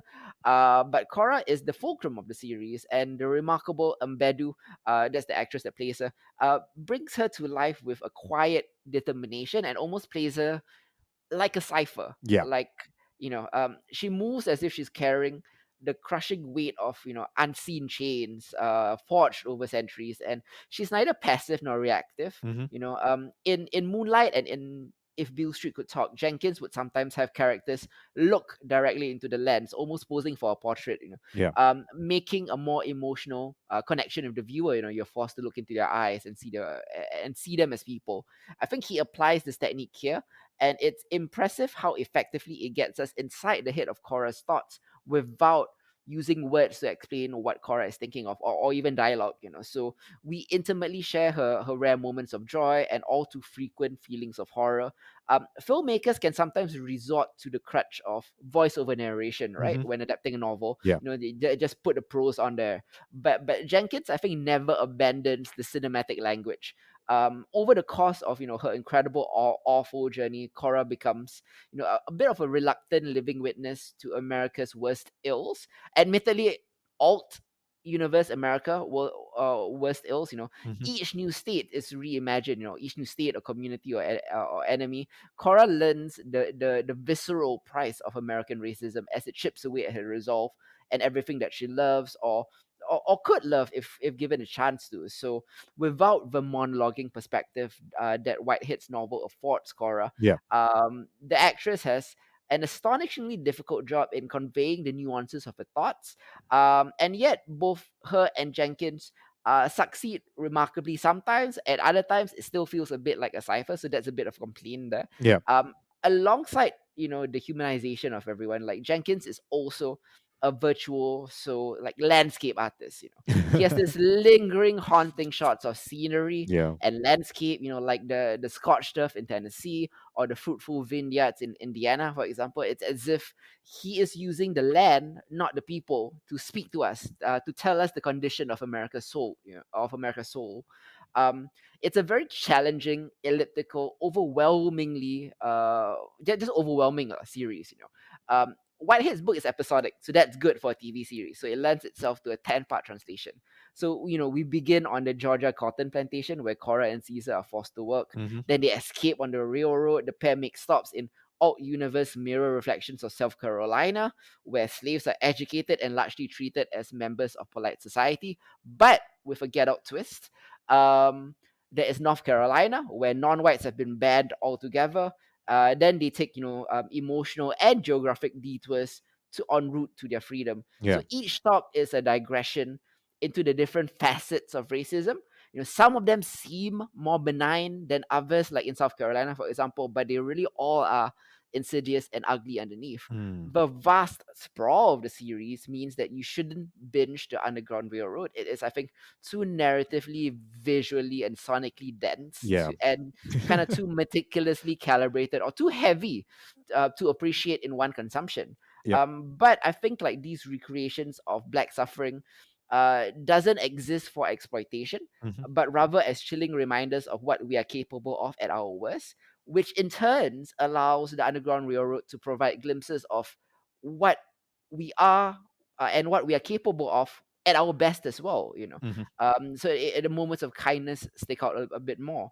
However weighty or gruesome the miniseries feels, I think the audience never escapes the rehumanizing message that Jenkins imparts. You know, Yeah. by taking this journey with Cora, she learns about the ordeals that her mother probably confronted. She learns to forgive her mom. She rehumanizes herself by showing the joy and laughter and the love and determination Mm-hmm. mixed in with the horrors of historical slaves. You know, they no longer are like the series doesn't depict black people as suffering props Yeah. for white consumption and gives them dignity. If there is a flaw in this mini series, it's perhaps that its pacing is so unusually elliptical that it might turn some people off. Mm-hmm. And also, there's one particular episode that focuses on of all people, Ridgway, who is a white slave hunter. Yeah. He has a backstory episode dedicated just to him, Uh-huh. whereas there are no backstory episodes like dedicated to any of the black people. Yeah. It seems a bit out of place and unnecessary in the grand scheme of things, despite Mm-hmm. the fact that Ridgway's backstory is compelling. Yeah. But it just feels like he takes up too much screen time. So, in light of complaints and the faults, however minor, I do acknowledge it is challenging. Yeah. I personally would give this a 7.5 out of 10 because I really enjoyed the artistic ambition of it, Yeah. even if Barry Jenkins doesn't quite nail television pacing. Mm. If that's a thing. Yeah. So yeah, 7.5 out of 10. You've seen the first 6 episodes of this. What do you think of the Yeah. editorial run? So I've just finished. Let me see. Chapter 7. So Fanny Briggs is the one that I just finished. Oh, the Uh, little girl, right? yeah, the Yeah, little yeah, girl one. yeah. It was okay. So, going through the first episode, I remember very clearly. It felt like what I'm gonna call 12 years a slave trauma, Yeah, yeah. right? Like the first episode really felt like I was just rewatching 12 Years a Slave again. Hmm. Um, and that was deeply uncomfortable, right? Because and we've talked about 12 Years a Slave before. Well, at Yeah. least in our private conversations we have. Yeah, yeah, and Steve McQueen who directed Small X and stuff like that. Yeah, Like we've talked about the director too, lah. yeah, Yeah. so yeah, and it took a fair while for me to kind of like relax a little, like be able to be objective about like what I was watching here. Um, Mm. Jenkins has a singular eye for Yeah. things. It is Yeah. very unique and very um you know when it's him, right? Like if he's the guy, Yeah. if he's the guy behind the camera. Hmm. And I think like a lot of the time, him allowing the setting to tell the story does alleviate that feeling of um deprivation porn, right? Yeah. Um, all in all, I do enjoy the way that this series is emotionally wrought across what I've seen thus far. Yeah. There are pacing problems for sure. I think like any kind of limited series where you have such a wide gap between like the longest being what 77 minutes and like Hmm. 20 minutes for the shortest one, or was it like 15 minutes or so, Yeah. does give you an indication that there is kind of like a pacing issue. It's very hard to kind of get into that when um uh, the length of each episode varies so widely, right? Like I Hmm. understand you want to keep it neat to what you're trying to say for that particular locale, right? and Hmm. and to be fair, everything is a locale, right? Like the Yeah. chapters are all categorized as that. But it feels wildly uneven Yeah. in that sense. That being said, I think there are some amazing performances here. I think Mm. Mbedu is crazy, crazy good at what she Yeah. does. I love her interaction with Royal. Hmm. And if anything else, right? Anytime is Mbedu and Joel Edgerton, like damn, like Yeah. that is so much tension just like emanating from the screen that it is uncomfortable. It is impossible not to be like shifting in your seat, if you're sitting down. Um, Yeah. and it is these kind of like really kind of key points and key moments where you are just so wrapped up in the density of the moment, right? The Mm. tension of the moment, right? and how long Jenkins can drag that out without you kind of like, oh my god, I can't take this anymore and leaving. Yeah. It's a bit of a masterclass in that. Like I think like there is something special in terms of his style of storytelling, in his kind of like cinematic vocabulary that Yeah. is extremely leading in that way. Mm. Um, but at the same time, I have to agree, like this is so dense. It took Yeah. me way longer than expected to get past 7 episodes. Yeah. And I don't know if this was one of the things that I can say I enjoy. I don't think yeah, You yeah, know you're what I not mean? supposed to yeah, you're not supposed to enjoy Yeah, a slavery story, you right? Yeah. can't, yeah, you can't say that, and I in very, it's not that you can't say that, you can't enjoy it, right? Like Yeah. you can appreciate The artistry the of it, right? artistry of it. Yeah. I But where I am in the story right now at episode 7, I don't know if the messaging in its totality is strong enough or good enough, Mm. despite the fact that like the visual flourish is something to marvel at. Yeah. Yeah, just my thoughts on that. So I'm gonna withhold from kind of giving it a rating just because I don't Mm. think I've gotten to the point where it makes sense to me to do so. Yeah. Yeah, yeah, I give it a good rating, which is 7.5. But I do have to say that from reading interviews with a lot of filmmakers when they talk about, like streaming TV is where it's at right now, and we're all going to do a prestige drama, a 10-hour movie, etc., etc. Yeah. Filmmakers are great filmmakers. They might not necessarily understand how to pace a television show. Yeah. That is probably the one big complaint I have from the big filmmakers that have moved on to TV. Lah. Hmm. They just don't know how to do TV. TV is a different animal, and perhaps like you may need to like watch like a Sopranos or Breaking Bad or something to kind of understand how to mix in the cinematography of filmmaking alongside television pacing. So Yeah. one complaint. Next up, we'll be moving on to M.O.D.O.K, which is on Hulu. But if you have Disney Plus, you Hmm. can watch it on Disney Plus Star. This is something I kind of want to point out to a lot of people. Like you don't have Hulu, right? But most of Hulu's stuff is on Disney Plus in Yep. Singapore. It's under the Star banner, so do check it out. This is M.O.D.O.K. It's created by Patton Oswalt, as well as animated by the studio who did Robot Chicken. Hmm. Yeah. So M.O.D.O.K is kind of a stop motion, irreverent supervillain comedy. It follows the angry giant head in a floating chair, who loses control of his evil organization AIM and struggles with family life in suburban New Jersey. Yeah. It's kind of a goofy parody of slop husband sitcoms and workplace sitcoms. Yeah. If the slop husband was a mental organism designed only for killing. Lah. It's both absurdly weird and wonderful. If you don't know what stop husband sitcoms are, think of like Married with Children, King of Queens. Where you get the idea. Lah. So like it kind of focuses on his marital troubles. It focuses on him becoming an outcast in a villain community. M.O.D.O.K is kind of a silly treat that has plenty of deep cut Marvel Comics jokes. Yeah. That is great for fans. And it's also just like a really fun breezy show that never takes itself seriously. It does share a studio and aesthetic with Robot Chicken, but this series is more, I think, more than Robot Chicken. It's more than just a slew of references or geeky punchlines. Hmm. It's actually, I think, more in line once you get into the emotional core of the show, more in line with the absurdist character-based humor of something like American Dad or Mm. Solar Opposites, where instead of being like a bunch of sci-fi nonsense where nothing matters, like Rick and Morty, it's a bunch of sci-fi nonsense that takes its emotion seriously. Some of the Marvel stuff is used to set up jokes that comic nerds in particular will appreciate more than others, but there's plenty of humor for everyone to enjoy too. Yeah. This version of M.O.D.O.K is petty and small and bitter over the fact that life hasn't given him what he thinks he deserves. Specifically, he deserves the entire world, but he does have a wife. He does have 2 kids. He does have a loyal robot servant. So he has it good, but he just doesn't realize it. It's a great setup for a stop husband sitcom formula, and M.O.D.O.K is very, very funny. There's a great episode where M.O.D.O.K is barred from the cool supervillain nightclub, who that's frequented by Madam Mask and Mr. Sinister because he screwed up. So he drowns his sorrows at the bar of no name and befriends like some other loser villains of the Marvel universe.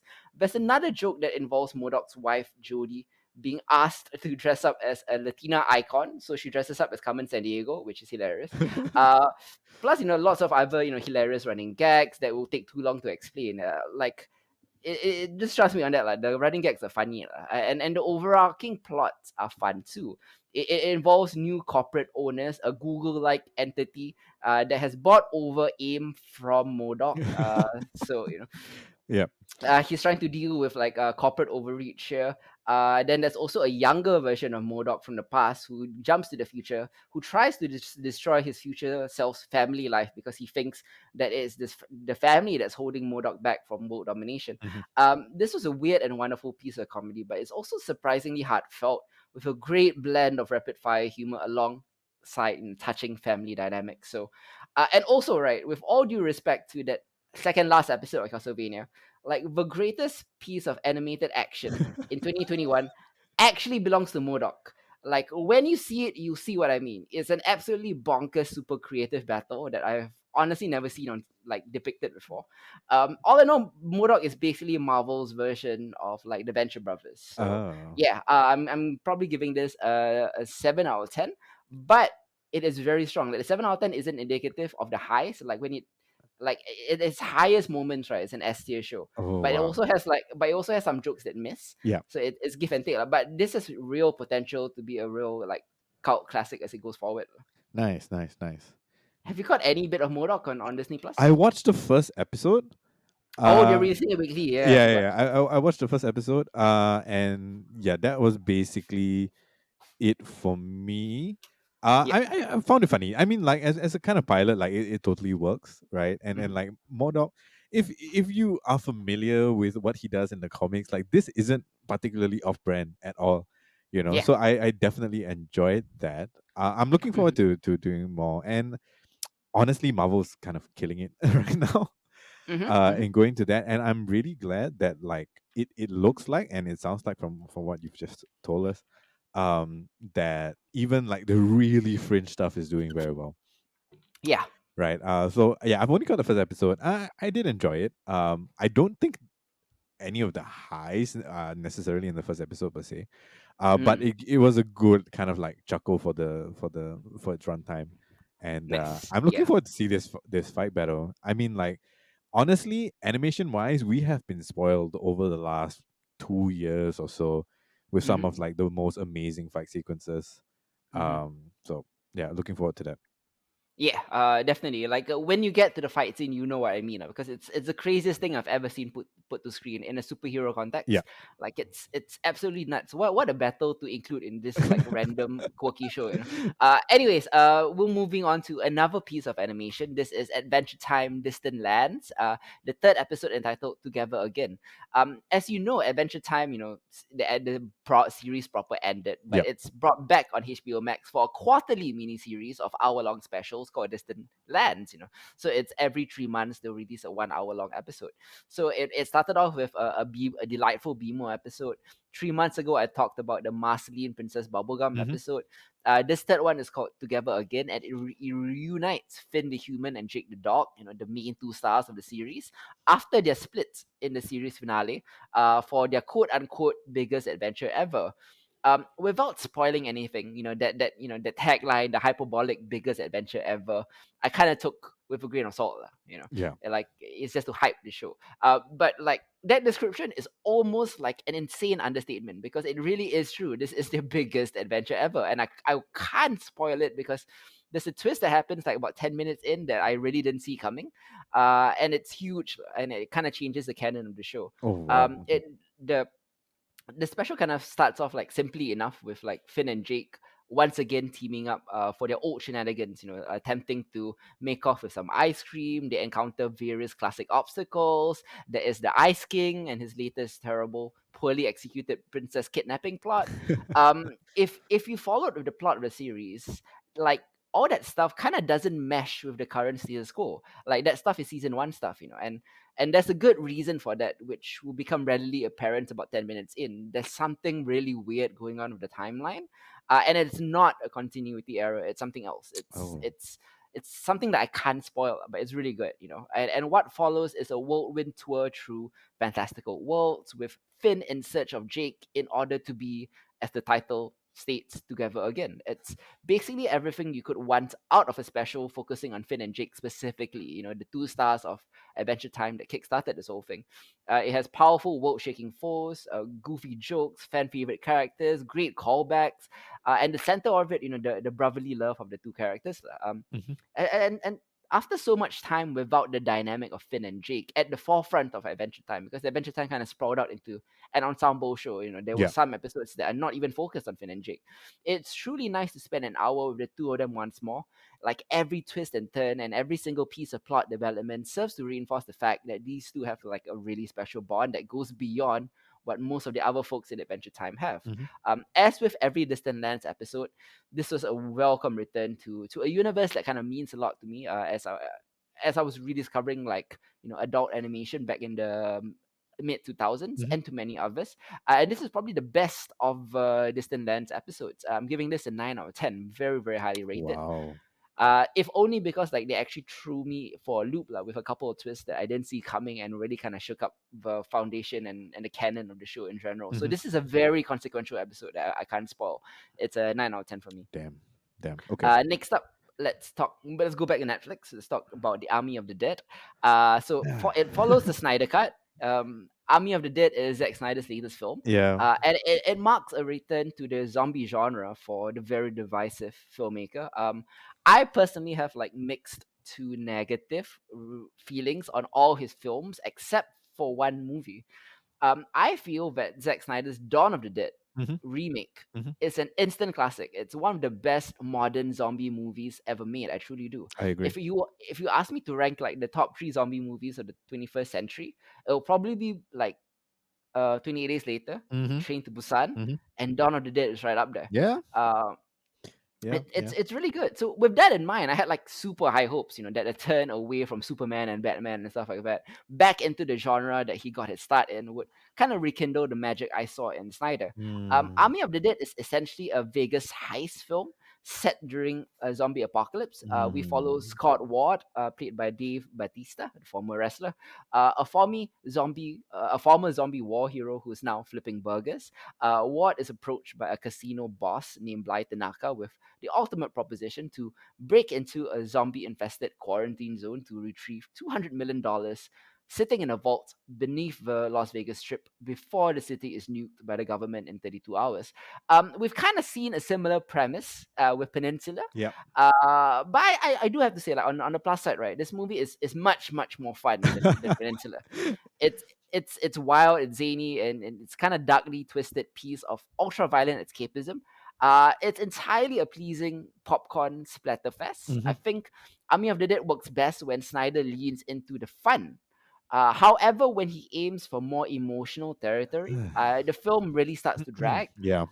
When it's fun, it's fun. When it's boring, it's super boring. Like Snyder is just not good at stuff like that. The emotional parts of the film feel like really overwrought, Hmm. and worst of all, tedious. Hmm. And Army of the Dead, like kind of on the flip side, Army of the Dead offers like great command of action, genuinely great dark humor. Hmm. But as per usual, the drama, the leaps in logic, the plot holes, the interesting concepts that introduce and yet remain unexplored, they're all like very typical Zack Snyder weaknesses that you'll find in this. Yes. Yeah. Yeah. I give Peninsula a 5, but I'll give Army of the Dead a 5.5 just because of the fun factor. What Yeah. about what about you? Yeah. Yeah. Oh, okay. Not a big fan of Zack Snyder. I think we've kind of established that. Dawn of the Dead is one exception, and I did enjoy Sucker Punch. Right. Not that I want to see the Snyder cut of Sucker Punch. I Mm-hmm. think it can stay where it is. But that being said, how did this movie become so long? Oh well, yeah. Right? Like I literally got tired after Mm. an hour and a half, and I was just like, how long more is this? Like I don't even know where I am at in terms of like what act is this necessarily. Yeah, Um the first 45 minutes were absolute killer. yep. If only they have kept that pace, right? Yeah, I mean Yeah, like you get your zombie world building solid, yeah. you get your heist get together solid, backstories for all the characters solid, all good stuff, right? And then like it in the midst of like the action kind of picking up, it all kind of turns to shit. Um, yeah, and honestly, like it was problematic for me in particular. I know a lot of people are talking about the dead pixel kind of like Mm. thing with the cameras and stuff like that. Very honestly, for me on my particular TV, it was hard to watch certain scenes that I couldn't, like, it was completely out of focus. Um, Yep. and that really kind of brought me out of that. Like, I understand you've got a particular vision for it. Snyder always has a particular vision for whatever it is he's doing. Mm-hmm. It's unfortunate in this case that it's a very blurry vision, and Yep. that is both literal and metaphorical. Yeah. Um, and like, if he had chosen to keep it fun, right? Mm-hmm. Like, this would have been like up there with Dawn of the Dead, like easily, right? It's an Yeah. interesting premise. Um, Despite the fact that Peninsula had kind of already done that. Mm-hmm. Uh, but the moment you want to one up, like baby zombie, really? Yeah. Yeah. Okay, so you want baby zombie, you want robot zombies, you want tiger zombies, and Yep. you want to stuff that all into this, like, zombies are procreating now and they have their own kind of like animalistic hierarchy kind of. No need Yeah. lah. Please lah. Right? Like, Yeah. you can barely tell a what should be a very straight up simple zombie heist movie. Zombie heist movie. That one phrase in and of itself should be hooked. It should hook Yeah. you, but you can barely tell that in the amount of time a normal movie would take. Mm-hmm. And I'm just like, seriously. Yeah. That being said, Take Notaro is like so good Great. in this. Yeah. And I was just reading about how they basically like just inserted her into the film without seeing almost anyone, Yeah. which is great. Dave Bautista continues to surprise and flex his acting prowess. The best pro wrestler actor out there. Yeah, No offense to The Rock or to John Cena. yeah, Like Dave Bautista is an actual actor. he is an He's not. actual actor. He's not an action star. He's an actor. Yeah, Yeah.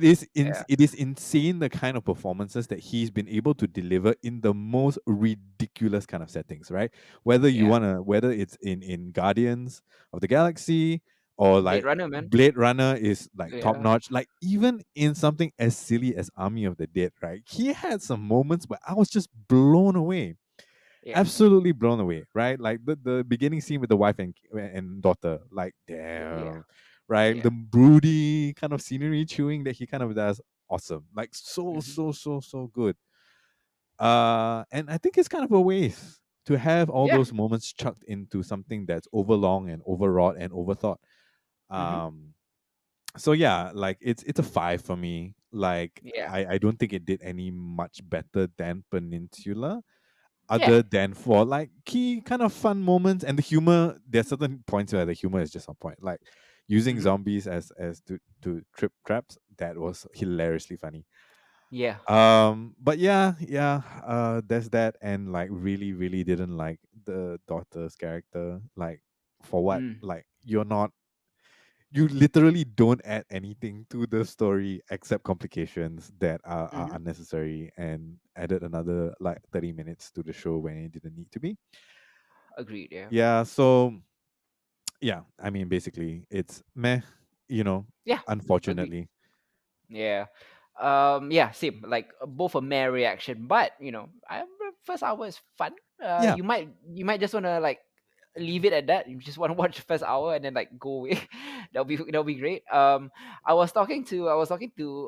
went to like Hardy's house like last week or something, yeah. and he said like Army of Dead was like mad fun. I was like, have you finished it? And it's like, no, I only watched like the first half hour. I was like, Oh, yeah, finish it and get back to me. yeah, yeah, Totally like a week later, like changed his opinion on it. yeah. But yeah, it does start out fun. He could, I mean, like, you could watch it all the way until they enter the city, and that could be a full movie in and of itself, and I would be satisfied. Yeah, You know what I mean? Just like as a pure conceptual kind of pilot, that would totally yeah, work. And then it just agreed. goes downhill from there. Agreed. And next up, let's move on to a Netflix show called Jupiter's Legacy. Mm. It is adapted from Mark Millar's hit Image comic series of the same name. The show follows a large cast of superheroes that formed the Union of Justice back in the 1930s, a bit of a GSA analog. after mysteriously gaining powerful abilities. Yep. This show operates in multiple timelines, one following the lead up to the Union of Justice gaining their abilities and forming a super team. The other timeline takes place in the present and follows these superheroes who are well past their prime and their children born into superherodom, trying to find their own place in the world outside of their famous familial footsteps. The Jupiter's Legacy comic is overall, I think, a pretty solid deconstruction of Golden Age Yeah. superheroes. While the comic doesn't necessarily get as deep as it could and sometimes proves a bit derivative, there's a lot of really interesting, solid stuff in it that made Netflix's adaptation of the property seem genuinely promising. Mm-hmm. However, I think like this first season proves to be a really anemic adaptation that's eclipsed by many other similar shows. Yep. Um, First off, the idea of an off-brand JSA or Justice League trying to use realistic superheroes to tackle modern socio-political issues.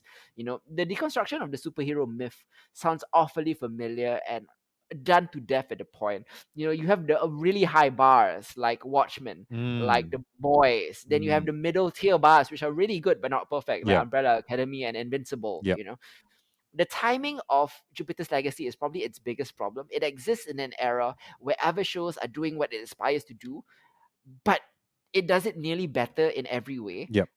Like the flashback timeline is a bit overlong and it lacks tension, which severely drags the pacing of the series. Mm-hmm. The characters are a bit caricaturish. The Mm-hmm. writing is stilted.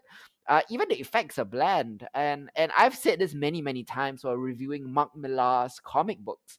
Mark Millar is the Zack Snyder of comics. And yes, I 100% mean that as an insult. Like he wants to write adult stories tackling complicated moral and social issues, but Mark Millar's insight into such issues, like in Civil War 2, for example, are Yeah. frustratingly juvenile or surface level. Mm-hmm. So that drags it down. The adaptation, in fact, like dilutes it down further. So this is a 4 out of 10 for me. Did you catch any of this? I did. I did. And I had trouble enjoying it. Yeah. I actually don't know why I ended up finishing it. I think in the end it just became something I put on in the background, like past the Mm. second episode. Yeah. I mean, like Jupiter's Legacy, as in the comic itself, it's Hmm. not bad, right? If Yeah, it's okay. anything, it's one of Millar's better works. Yeah, I would say Um, so. Yeah. but this feels just so. This is like super powered meh, right? Mm. Like of all the meh things we've discussed in this episode, this is super powered meh. I think Josh Duhamel does not have the acting chops to carry any of this. Mm. Unfortunately, like I loved him when he was doing Vegas and all of that, but like I think that Mm. is the extent of his ability. Mm-hmm. No disrespect, but honestly, Mm. and like that can be said of the whole cast more or less. Yeah. The characters are uninteresting, not unmotivated, but the motivations are shallow and just like it's melodramatic in points where it doesn't need to be, in the points Mm-hmm. where there should be tension and drama and action there isn't any. I really really think that for once I think focusing on giving us a solid tight origin story would have served this much better, because the cutting to and fro between the two timelines does not add anything whatsoever. Yeah, 100%. 100%. And you are trying to do too much with too little, is what I Mm. think Jupiter's Legacy ended up being. Yeah. That being said, I do think the score, the soundtrack, lends a very interesting heaviness to the series that Mm. is way more than it requires. Mm-hmm. But there's something interesting about. I'm not saying that it's great or anything, right? But it adds like a heaviness to the entire series that just feels a little out of place. Yep. Because it feels like more thought was put into the score than into the series itself. Mm-hmm. If I'm being serious. Yeah. Yeah. So like, I mean, it's kind of background stuff. It's a 4.5 out of 10 for me. Yeah. I feel great from both of us, and much deserved to it lah. Next up, staying on Netflix, I'm going to be talking about a French survival thriller called Oxygen, Mm-hmm. which is directed by Alexandra Aja, who is the director of Crawl, one of my favorite creature feature Mm. films from a couple of years ago about a bunch of crocodiles or alligators, I'm not sure, in a basement. It was very very good. This film, Oxygen, it tells the story of a young woman played by Melanie Lawrence who wakes up in a cryogenic pod. Mm. She doesn't remember who she is or how she ended up in the cryogenic pod, but she is running out of oxygen. She must rebuild her memory, figure out who she is, and then find a way out. It's a locked in a box conceptual thriller, more or less, and succeeds almost entirely due to Melanie Lawrence's great performance. She is excellent, and she aids suspension of disbelief by investing every second of her performance with utmost credibility. Like I feel everything. I feel her panicking. I feel her claustrophobia. Mm-hmm. And at its best, this film is a terrifically panicky, claustrophobic, and suffocating movie. It will leave you breathless, like literally. However, a lot of the film's ideas are kind of borrowed, derivative from movies like Buried, for example, Yeah. the movie where Ryan Reynolds is trapped in a coffin. Mm-hmm. Mm-hmm. And despite its cool twists and goodness, like there are some twists that are literally out of this world, like mind-blowingly insane twists, like twist after twist after twist. Like there are a lot of missed narrative opportunities too, Mm-hmm. but within its own limited parameters, it is a brisk, intense, and immersive and impressive experience. 7 out of 10 for me.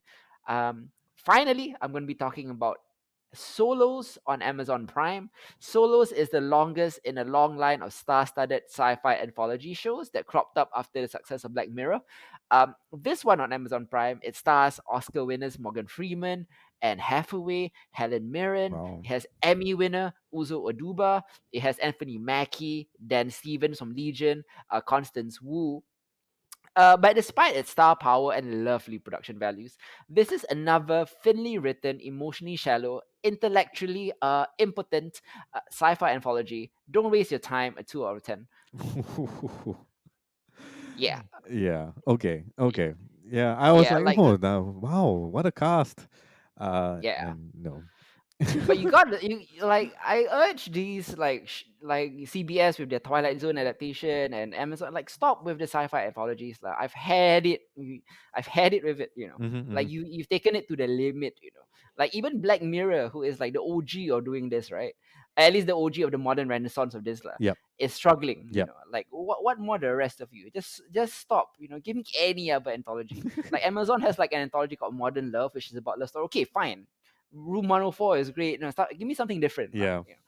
yeah, like don't constantly have like sci-fi dystopian bullshit like this. I'm just sick of it. I'm done. And that wraps it up for quick hits. All right, I'm gonna jump into the quicker half of Anime Corner with my Yeah. sh- um good other strong recommendations other than the four that we've talking about. Okay. Just very very quickly. First up, we've got Tokyo Revengers. Mm. So basically, we follow Takemichi, who is um well, he's kind of like a washed out kind of like office worker when we meet him. And then in kind of like typical fashion, someone pushes him onto the train track, and then he discovers that he can travel back in time. 12 years exactly. 12 years exactly. From the time that he jumps to, so he can travel to and from this 12 years. 12 years exactly, right? And Yeah. the reason for this you don't find out till much later on, also, I'm told. Mm-hmm. But the whole point is that he, as a delinquent middle schooler, gets involved in a gang that eventually 12 years later in his adult life ends up killing his ex-girlfriend from middle school. Oh, okay. And this begins his quest, inadvertently, to go back in time, to change the past so that his girlfriend wouldn't be killed, Mm-hmm. right? Kind of, and it's actually pretty solid. Like the character work here is kind of fascinating because it involves him, with all the memories of his adult life and everything that has happened, going back into his middle school body and trying to infiltrate and rise through the ranks of the gang that eventually kills his ex-girlfriend. Yeah, Tokyo Revengers, super fun. The fight scenes are actually pretty impressive for like, it's not martial arts or anything of the sort, it's just like straight up street brawling stuff. But the mystery in terms of how they try and solve this problem of rescuing his ex-girlfriend, or current girlfriend, depending on which timeline you're currently stuck in with him, and several other characters that it is revealed in the end.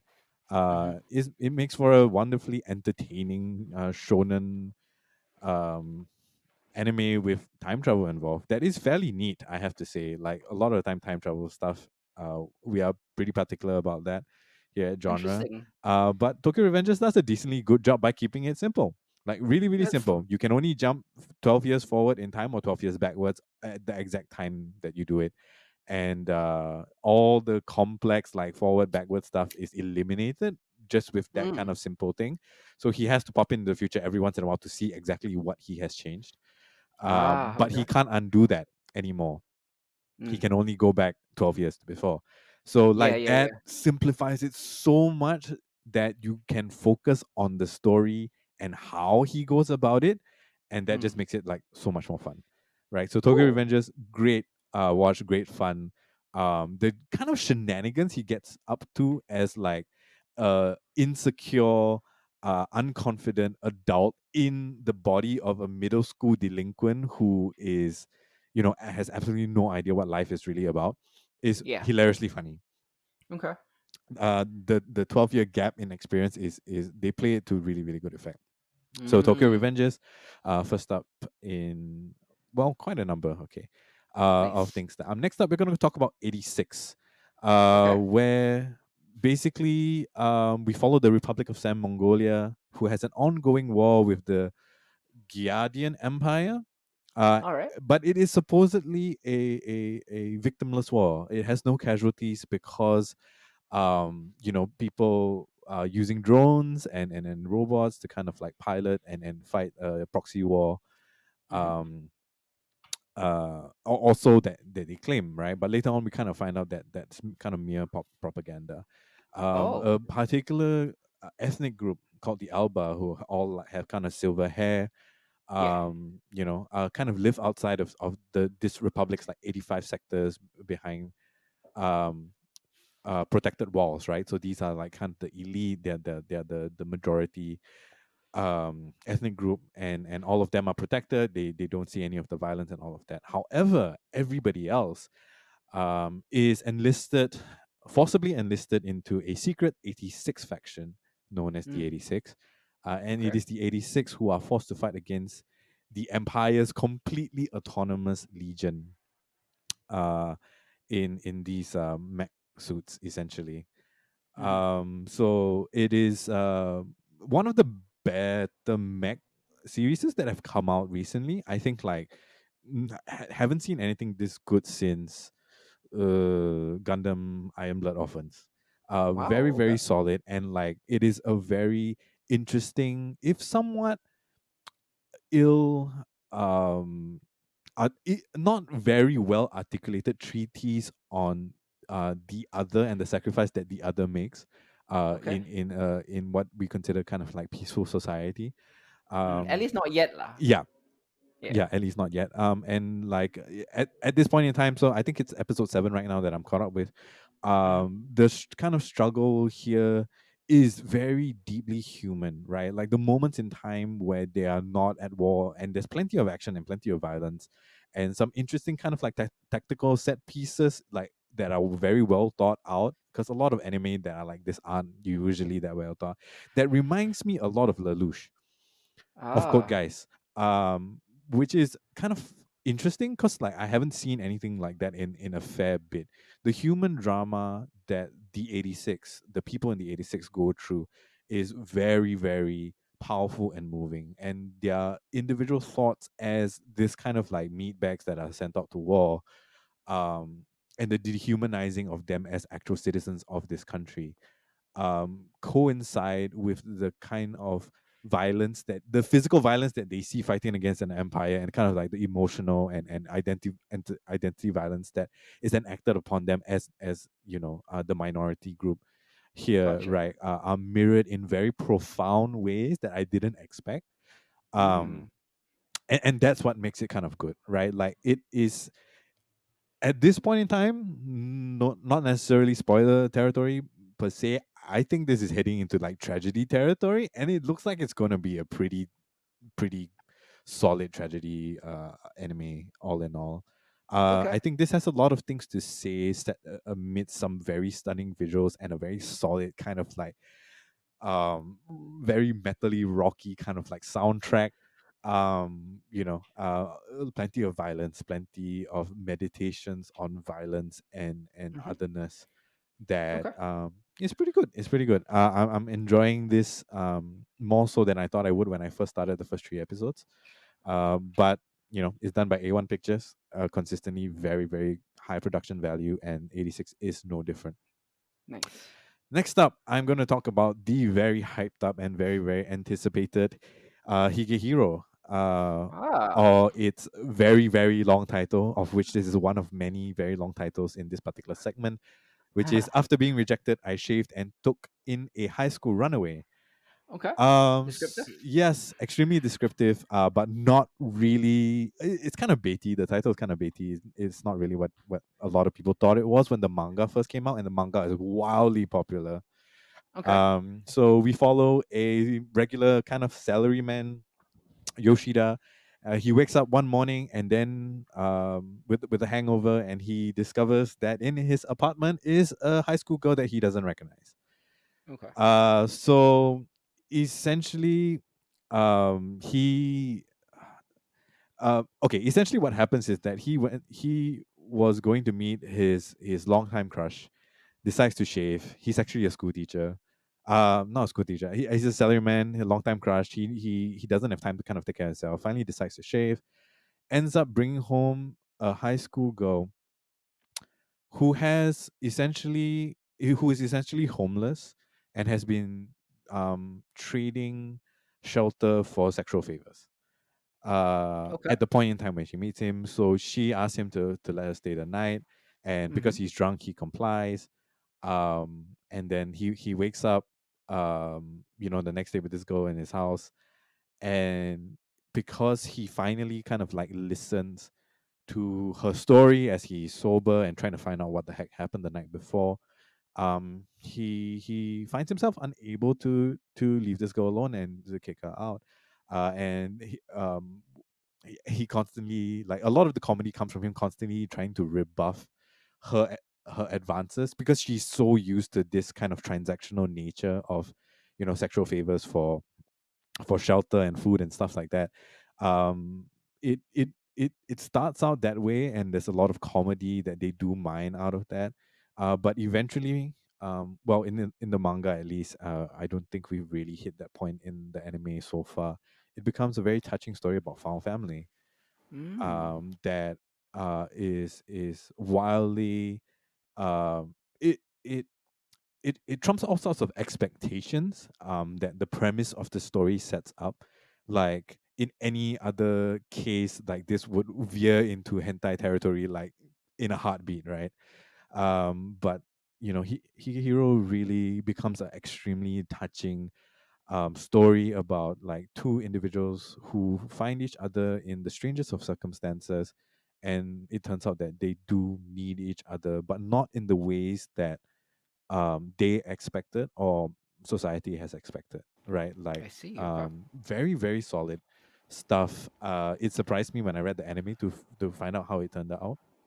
Ah. uh You read a manga, you yeah, mean? yeah, in the manga. And so, like, very happy to have this anime on board, and like, it is extremely popular. A lot of people are very hyped about it coming aboard, and it seems like everyone, including myself, has been enjoying it. Nice. Yeah. Next up is we're gonna delve into isekai territory for the next two.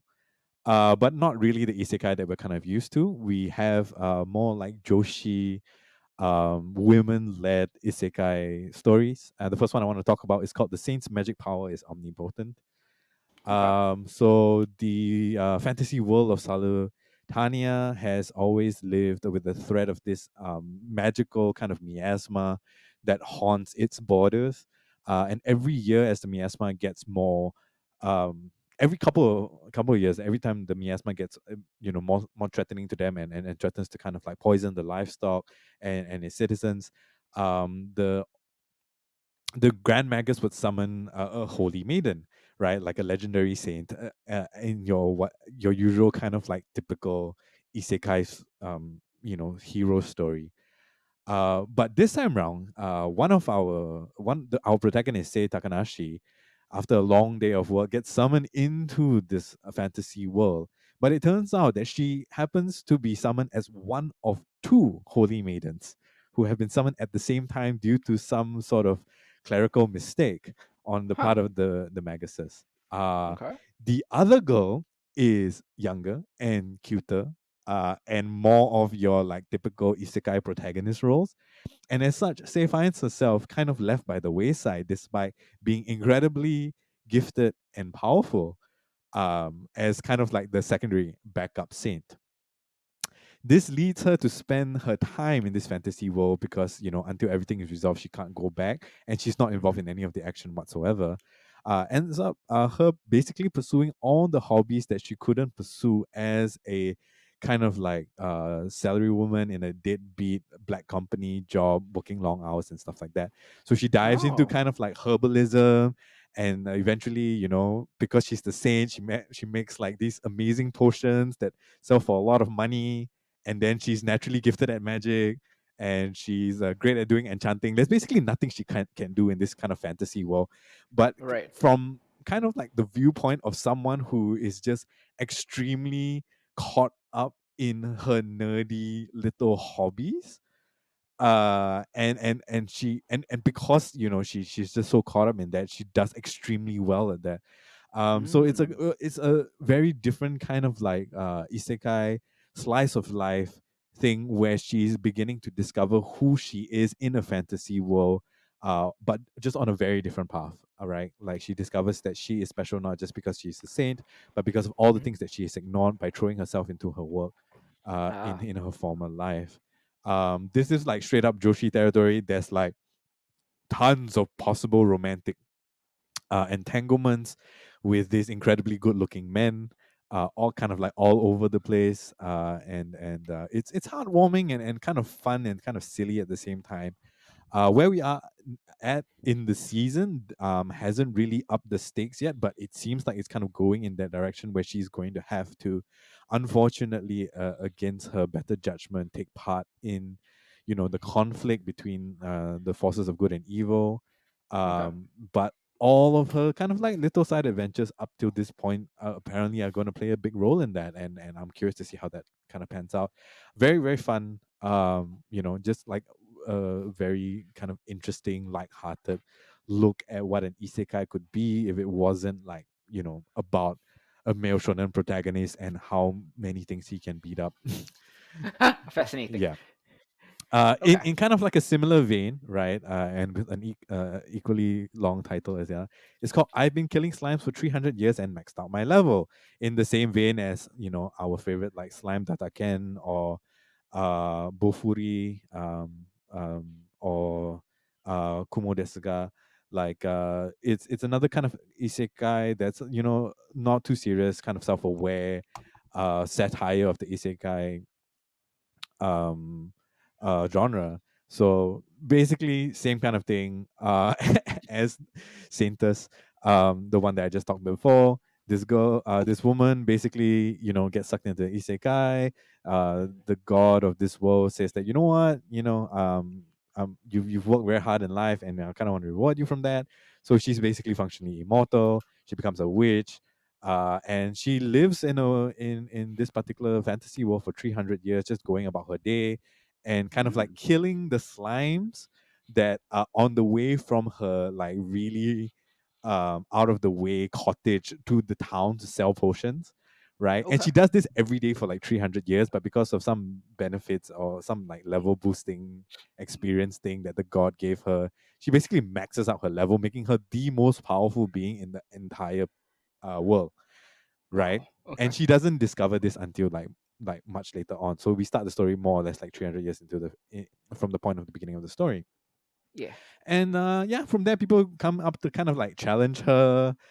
People come up to kind of like ask her for help, and it's just like this whole mishmash of like weird characters who play into all the isekai tropes. But she's very self-aware, given that she was a big fan of the anime and manga and games in her former Yeah. life.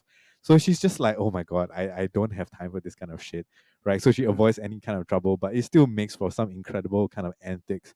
And as she goes along, she kind of builds like a family around her, Mm-hmm. that fills in for the family that she didn't have in her in her former life. Incredibly Ah. funny, incredibly fun. Some of the gags are just like hilarious because she has like this internal kind of like quips that she has, just because she knows exactly what the meta story is going on at any given point in time and her place in that. Yeah, Mm. so Slime 300 is pretty fun. It's almost a One Punch Man ish. It doesn't have the satire isn't as sharp or as critical as One Punch Man. I see. Okay. It is a bit, it I think it's a lot more towards like slime, the other slime show. The other slime Yeah, show. Yeah. slime data can, but like less action pieces, less stakes in that manner, really more slice of life. Okay. And that being said, by the way, for those of you who really like Slime Data Can, this wasn't in my notes, but just as a kind of a side thing, there Yeah. is a Slime Data Can OVA. It's called like Slime Diary, and it's like just basically the same universe but slice of life. If you really enjoyed the world building that they've done, that's also incredibly funny, but not really one of my kind of like top picks for the season Okay. as well. Okay, last couple ones. Next one is Don't Toy With Me, Miss Nagatoro. If you are a fan of Kaguya Sama Love is War, you're gonna love this. Basically, Naoto is incessantly and relentlessly teased by Nagatoro, who is a first year student who is in his same school, and he's kind of like he's a wannabe writer, and Nagatoro, after reading his story and seeing his awkward demeanor, decides that she wants to make his life horrible by just teasing and bullying him all the time. So her antics are bothersome and annoying and leave him feeling embarrassed and humiliated as he's forced to kind of cater to her whims. But as they spend more time together, they develop a very strange sort of friendship. And he finds out that that his life in the end turns out to be better because of that friendship. And it's Mm. just kind of all around fun. So again, like a very comedy slice of life, in the vein of Kaguya Sama Love is War. Okay. Some of the jokes are hilariously like good and funny and are a bit more adult than you would expect from that, but just the delivery of it like is really kind of solid. For fans of Kaguya Sama and even maybe Horimiya, in terms of the way that that like strange friendships kind of sprout from odd pairings.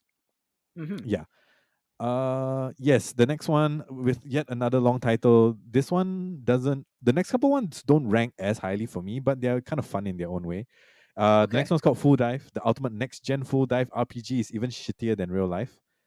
Interesting. Okay. So this is like a straight up satire of the whole like full dive RPG genre. So you're looking at your SAO, your Sword Art Onlines, and things of those ilk. Mm-hmm. So yeah, so basically there's this game called Kiwami Quest that was developed at the height of the VR MMO development about 10 years ago. So it's like a really really old game, but it was the Mm. pinnacle of like technology. It was the pinnacle of MMORPG technology at that point in time. The problem was is that it was so realistic and so difficult to play that nobody wanted to play it. Right, so a Okay. very very kind of niche group continued to play it for the decade that it's been out. And a few years later, Hiroshi, who's a high school student, that's like he's pretty good at games, and he's kind of hooked on it. He's got a gaming addiction problem. Mm-hmm. Gets tricked into buying this game, and since he spent a ton of money on it, decides to try it out anyway. And it turns out that Kiwami Quest is like it's basically real life in a fantasy world. Like it fucking sucks like all the time, Okay. right? Like you feel pain, you bleed. It takes you there's like no like healing spells for you to you actually have to recover from your injuries and stuff like that. Ooh. If it's all the benefits of like being able to use your five senses come with all the downsides as well, right? So like if you step in shit, you're gonna smell like shit. And that whole kind of thing. And like from the onset, he just underestimates the game and fucks it up real big time because he ends up accidentally killing his best friend Huh? in the Wow. first like few minutes of the game by accident, and it turns him Wow. into a fugitive in an incredibly difficult game. And like yeah, so basically like it's absolutely horrible what happens to him, and a complete inversion of what you would expect from like a full dive anime. Mm. And it's hilariously funny to see this guy suffer. Yep. We're halfway through the season, and every episode you just kind of like hope he gets his shit together. Like it clicks for him, and he finally finds a way to play this game in the way that's meant to be played. But it never quite hits the spot, and you're just like, Mm. oh man, oh man, oh man. You're kind of rooting for him, but at the same time you're laughing at him, and like you kind of like keep watching every episode just to see what happens next. Yeah. Yeah, so it's fun in its own kind of like twisted way, which is pretty good. Nice. Okay, last two. Pretty Boy Detective Club. And I Yeah. know that saying those words out of my mouth isn't something that you would think that I would usually recommend, but Mm-hmm. this is a collaboration from two of like kind of my favorite studios, which is Clamp and Chef. Okay. I'm big fans of what they've done, and despite the extremely strange, for a lot of people, kind of off-putting name, Pretty Boy Detective Yeah. Club is incredibly fun, right? Nice. So Okay. basically, we follow Mayumi, who promises her parents that she will live up to her dreams of becoming an astronaut on her 14th birthday, so that she could go find a star that she kind of spotted in the sky a long time ago. And she gets helped to search for a star by enrolling in a very kind of special school called the Yubiwa Academy. And she discovers along the way that there is a mysterious kind of like CCA, like a club called the Pretty Boy Detective Club, Okay. whereby there's only three rules that they have to follow, which is they have to be pretty, they have to be a boy, and they have to be a detective. Okay. Like kind of like very simple rules. And so she's introduced to kind of like a whole host of like Bishonen, uh, you know, uh, these pretty boys who are basically like extremely gifted in like but in a very specific facet of life. Like one of them is an amazing like Michelin star chef at his age. One of them Mm-hmm. like is a martial artist, and one of them has like the most beautiful legs in the world. Mm. Okay. Yeah, and that's played for so many gags that it's kind of incredible. But Mm-hmm. they are all really, really solid detectives. And she just kind of gets embroiled in like their little adventures and dragged along, out of despite the fact that her goals are kind of completely not unrelated to that. Yeah. Okay. Uh, yeah, but essentially this is for fans of Oran High School Host Club, right? It's Right. Okay. Oran High School Host Club, which for those of you who've never checked out, is kind of like a legendary um, uh, Bishonen kind of anime that I don't want to like spoil if you haven't seen it. But for those of you that do know, this is basically that with like Sherlock Holmes times five slapped onto it. Ah. And it's really, really funny. It's really, really fun. It's very colorful and bright, and the animations are just totally over the top.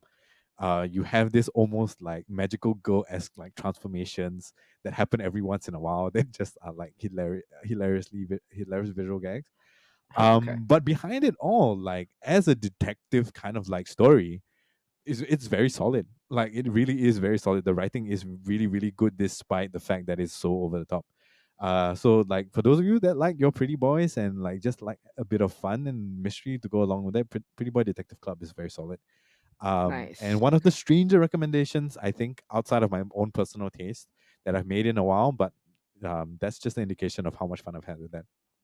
Awesome. The last one I've had is called Shadow's House, and it basically follows this strange family of nobles who are called the Shadows, and have like these pitch black appearances and a tendency to like emit like soot and ash when they are agitated. And they Oh, okay. reside in this like colossal manor deep within the mountains, really far from humankind.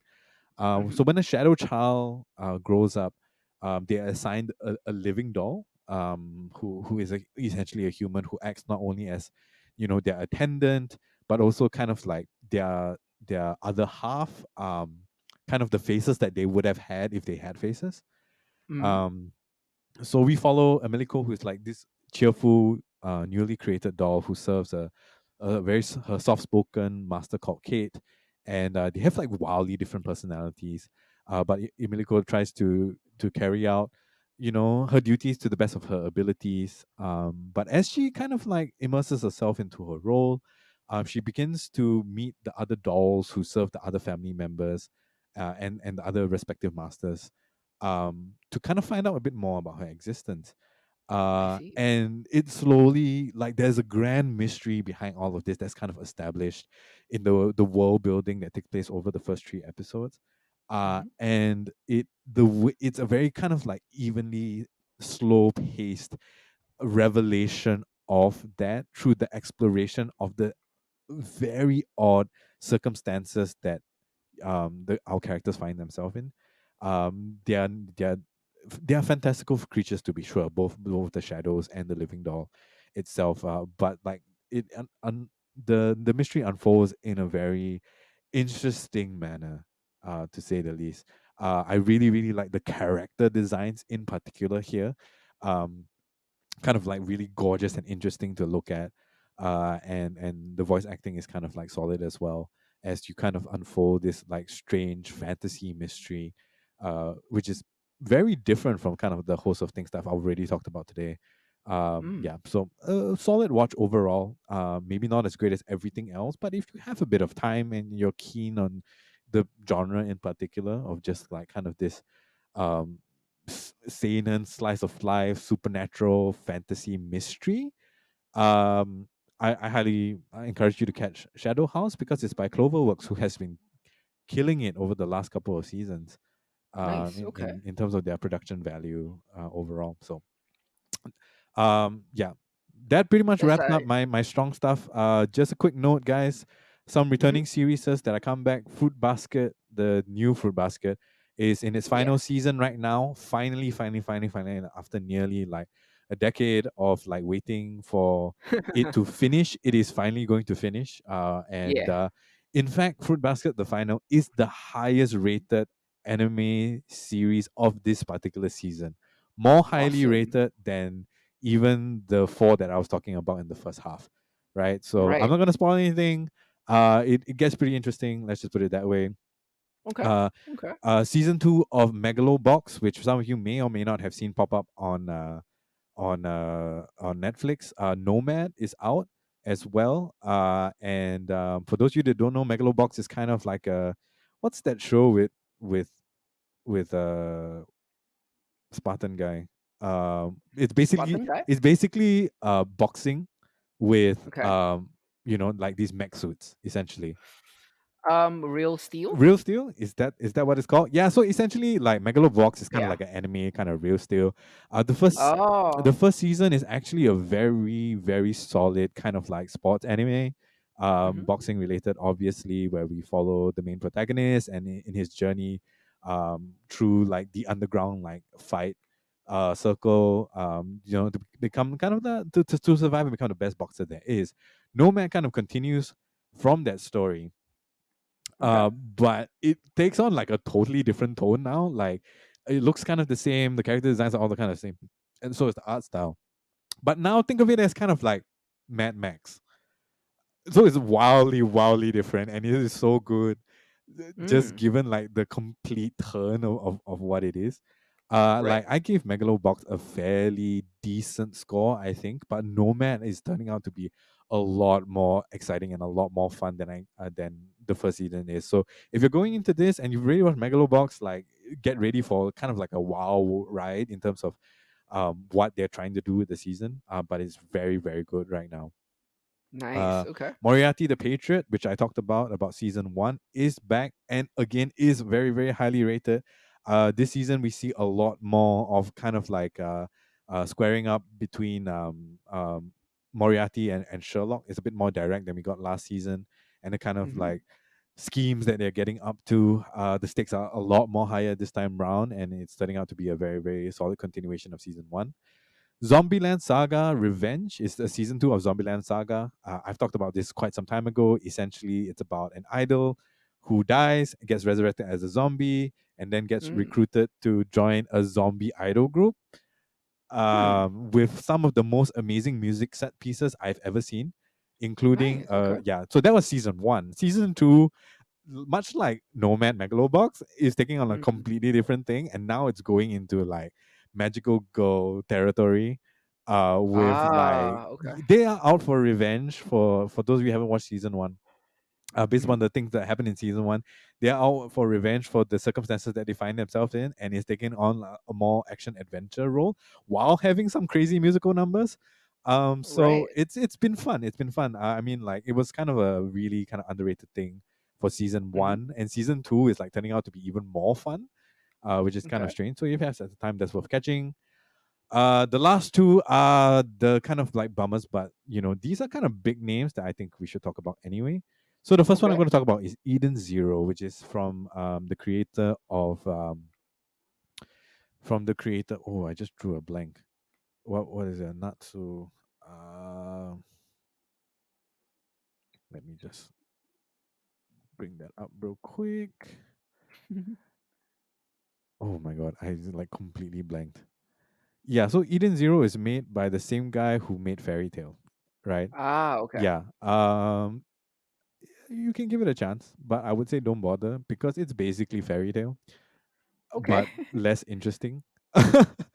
Okay. Yeah, I mean there was so much hype about Eden Zero. The manga is decently good. I haven't finished all of it for sure. Right. But much like Fairy Tail, it tends to be over long. And like Eden Zero, like right off the bat, already feels like it's going to be over long, right? Mm-hmm. Despite the fact that it's still a 20-minute anime per an episode, but like it already feels that way. All the familiar tropes are there, all the same beats are there. It's just basically Fairy Tale, but in a slightly more sci-fi setting. Gotcha. Yeah, the artwork is the same. And if you love Fairy Tale and you love, um, Hiro Mashima's work, then Eden Zero is more of the same. Ah, it's an FFO lah for fans of Fairy Tail. This will be for you. Yeah, this is will be for you. Yeah. But like personally, I dropped it after 3 episodes, so Okay. just a shout out so you know that it exists and that it's there, right? The Okay. last one that for me is kind of a big disappointment, and I think more of a disappointment in my own kind of memory and banking on nostalgia is the remake of Shaman King. Huh. Shaman Okay. King, as some of you may know, was a really really popular anime out of the 90s, I believe.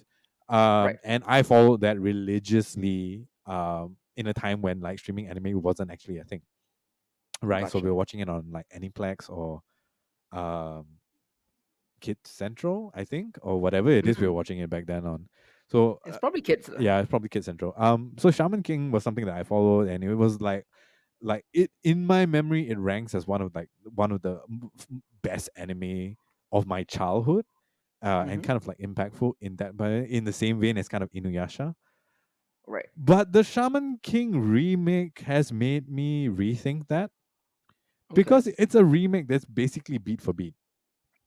The Okay. animation style is the same, which makes it dated, but the production value is way, way better. But the story is Mm-hmm. exactly the same. They don't bring anything new to the table. It is literally a remake.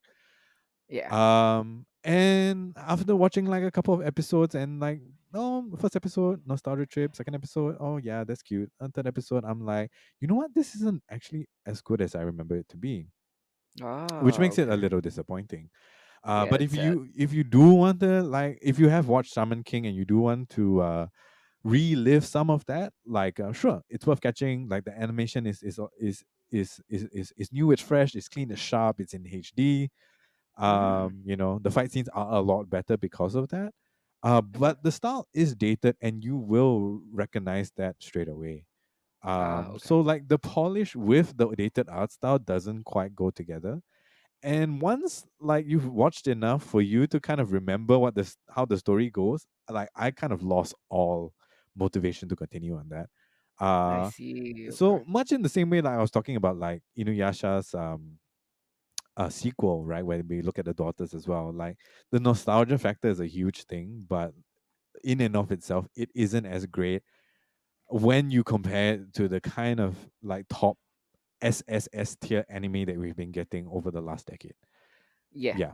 So, but it Shaman King remake does exist. Check it out if you want to. Okay. Cool. And that wraps it up for Anime Corner. Yep. That's pretty much it. As I said, the most stacked spring season I've ever seen. Amazing. Yeah. If you don't have time, I highly recommend To Your Eternity and Vivy. Masquerade and Odd Yeah. Taxi if you like the kind of like really left field anime. The Okay. rest are good recommends, strong recommends. In fact, I would rank them a good like 7.5, but they are Nice. not like the 8.5 to nines that the top four are. Yeah. I'm personally planning to check out your top four lah. I'm just like this is not genre at all. I'm just like I recently discovered like Midnight Diner Oh my on god. Netflix. Uh, So I'm like slowly making my way through like that and then Tokyo Story. So yeah, like yeah. once I'm done with that, I'm gonna delve into the animes lah. For sure, man. I binged Yeah. watch both of those. So both Midnight Diner and Tokyo Diaries. Yeah. Uh when we were in lockdown last year, I think that was the time that I was like kind of doing that. Dude, I binge Yeah. watched everything. Like every meal I would What just be watching something. what a hidden gem Oh, from it is so Netflix lah. good. It is so good. I Yeah. don't know. I was fortunate enough to have that recommended to me just because of the sheer amount of like food shows that I watch on Netflix. Right. Yeah. So in line with like Chef Table and all of that. Mm-hmm. So I think it was a combination of the Japanese stuff that I've been watching and the food shows I've been watching, and I was recommended those. Yeah. Yeah, shout out to to both of those shows, guys. If you love Mm-hmm. like really quiet human stories, and its intersection with food, please go check those out. Definitely, man. Yeah, highly recommend. I know it's an older show from like the mid 2010s, but like Netflix, picked it up a couple of years ago. Yeah. So if you have nothing to do, it's like not an intensive show. You Nope. can watch like once a day or once a week or whatever. Yeah. It's anthology format. It doesn't really have any serialization going on, although there are repeat Hmm. characters. But it's an easy watch, man. If you have Yeah. like a free 20 minutes a day, just sit down Yeah. and de-stress before you go to sleep. Go watch Midnight Diner. It's gonna Yeah. be best way to distress. You Yeah. know, if you really like Midnight Diner, right? There are a couple of animes that are almost like exactly the same, but with like fascinating premises with that. Interesting. Usually fantasy based, but it's the same exact concept, an anthology series that surrounds like a diner. Um, Right. Okay. yeah. Maybe we should do a behold about this. In Interesting. some time. Yeah. Okay. Cool. Yeah. And we will be back next month for Genre Equality 43, where our main topic is finally after like what 14, 15 months of waiting, A Quiet Place Part 2 comes out. Yep. Uh, which will not. This is not a good thing, but it's also a good thing. It's not available for streaming, meaning that you'll be forced to go watch it at the cinema, as it was meant to be. Like of any of the things that you should watch at the cinema, it's A Quiet Place because of the fucking sound design. Yep. So we are excited to go and watch A Quiet Place Part 2 next month. Yeah. Sweet Tooth is coming out on Netflix, which is an Yeah. adaptation of Jeff Lemire's comic book, which I'm personally a big fan of. Hmm. Eager to see how that works out. Yeah. Luca we'll also be talking about. It's a new Pixar film coming out of Italy. Interesting. Luca looks like Call Me by Your Name, but instead of if they were not gay, they were sea monsters instead. Yeah. Do you know? Yeah. Do you know what I mean? Yeah. Exactly that. Yeah, it's like if Call Me by Your Name was about sea monsters, that is Luca, and for kids, yeah. And also right at the end, like I know the Bad Batch isn't finished yet, but it will be like 2/3 over by next month, and I really need to pad up the, I need to pad up the schedule. Yep. Star Wars: The Bad Batch. If Isa can like review that, it would be great. Yeah, yeah. I mean, like, I mean, usually, like Hardy has been our go-to man over the last couple of years for all anything Star Wars animated. Yeah, But unfortunately, I'm gonna have to take over for that. Big shoes yeah. to fill because like Hardy's kind of like Mm. mental library of Star Wars Star animated stuff Wars. is insane. Yeah, So I'll do my best. I do my best. I have gotten a fair bit of it, and it's been pretty cool, good so far. Yeah. nice. eager to catch that out. Plus, on Quick Hits, I'll be talking about some smaller things like The Conjuring 3 is coming out soon. Tresse, which is an interesting anime out of the Philippines. Yeah, looks very good. It, it looks very good. There's also Record of Ragnarok, which has been getting a lot of hype. Mm-hmm. I'm super not familiar with any of it or the source material, but hey, people seem psyched about it. It's going to be on Netflix, so Yep. I'm going to check that out. Yep. Yeah, so those will be like our big topics for Genre Equality 43. In the meantime, before that, next month we'll also have a couple of beholds where we'll be celebrating. I don't know whether celebrating is the right word. Commemorating a couple of big. Celebrating one and commemorating the other. Sure, Yeah. yeah. One is Pride Month, which happens June every year. Obviously, Pink Dot is not happening in Singapore, but we can celebrate by talking about some of our favorite LGBTQ films of all time, Mm-hmm. as well as Refugee Week, which takes place on January 20th. Not January, sorry, June 20th. I will be picking out some of the most powerful films that humanize the refugee experience. So I think Isa has seen Persepolis, Mm-hmm. and the rest are equally as good. So yeah, tune in for those. Any last thoughts before we cap off this month? No, that's about it. Thanks for tuning in, guys. Small reminder again that we are on YouTube right now. That's So if right. you are listening to this on Mixcloud and you do prefer YouTube, this will also be up on that. Mhm. I mean, like we've seen some guys. Thanks to the guys who have already subscribed and all of that. But yeah, if you are listening to us on YouTube, please throw us a like, throw us a subscribe, throw us a follow, ring the bell, all of that good stuff. Mhm. I can't believe I'm saying that after so long. Yeah, Yeah, yeah. it's a bit surreal, but yeah. So we'll be uploading this on YouTube as well. Nice. And till next time, this has been Hidzir. I'm Isa. Goodbye, Ciao. guys.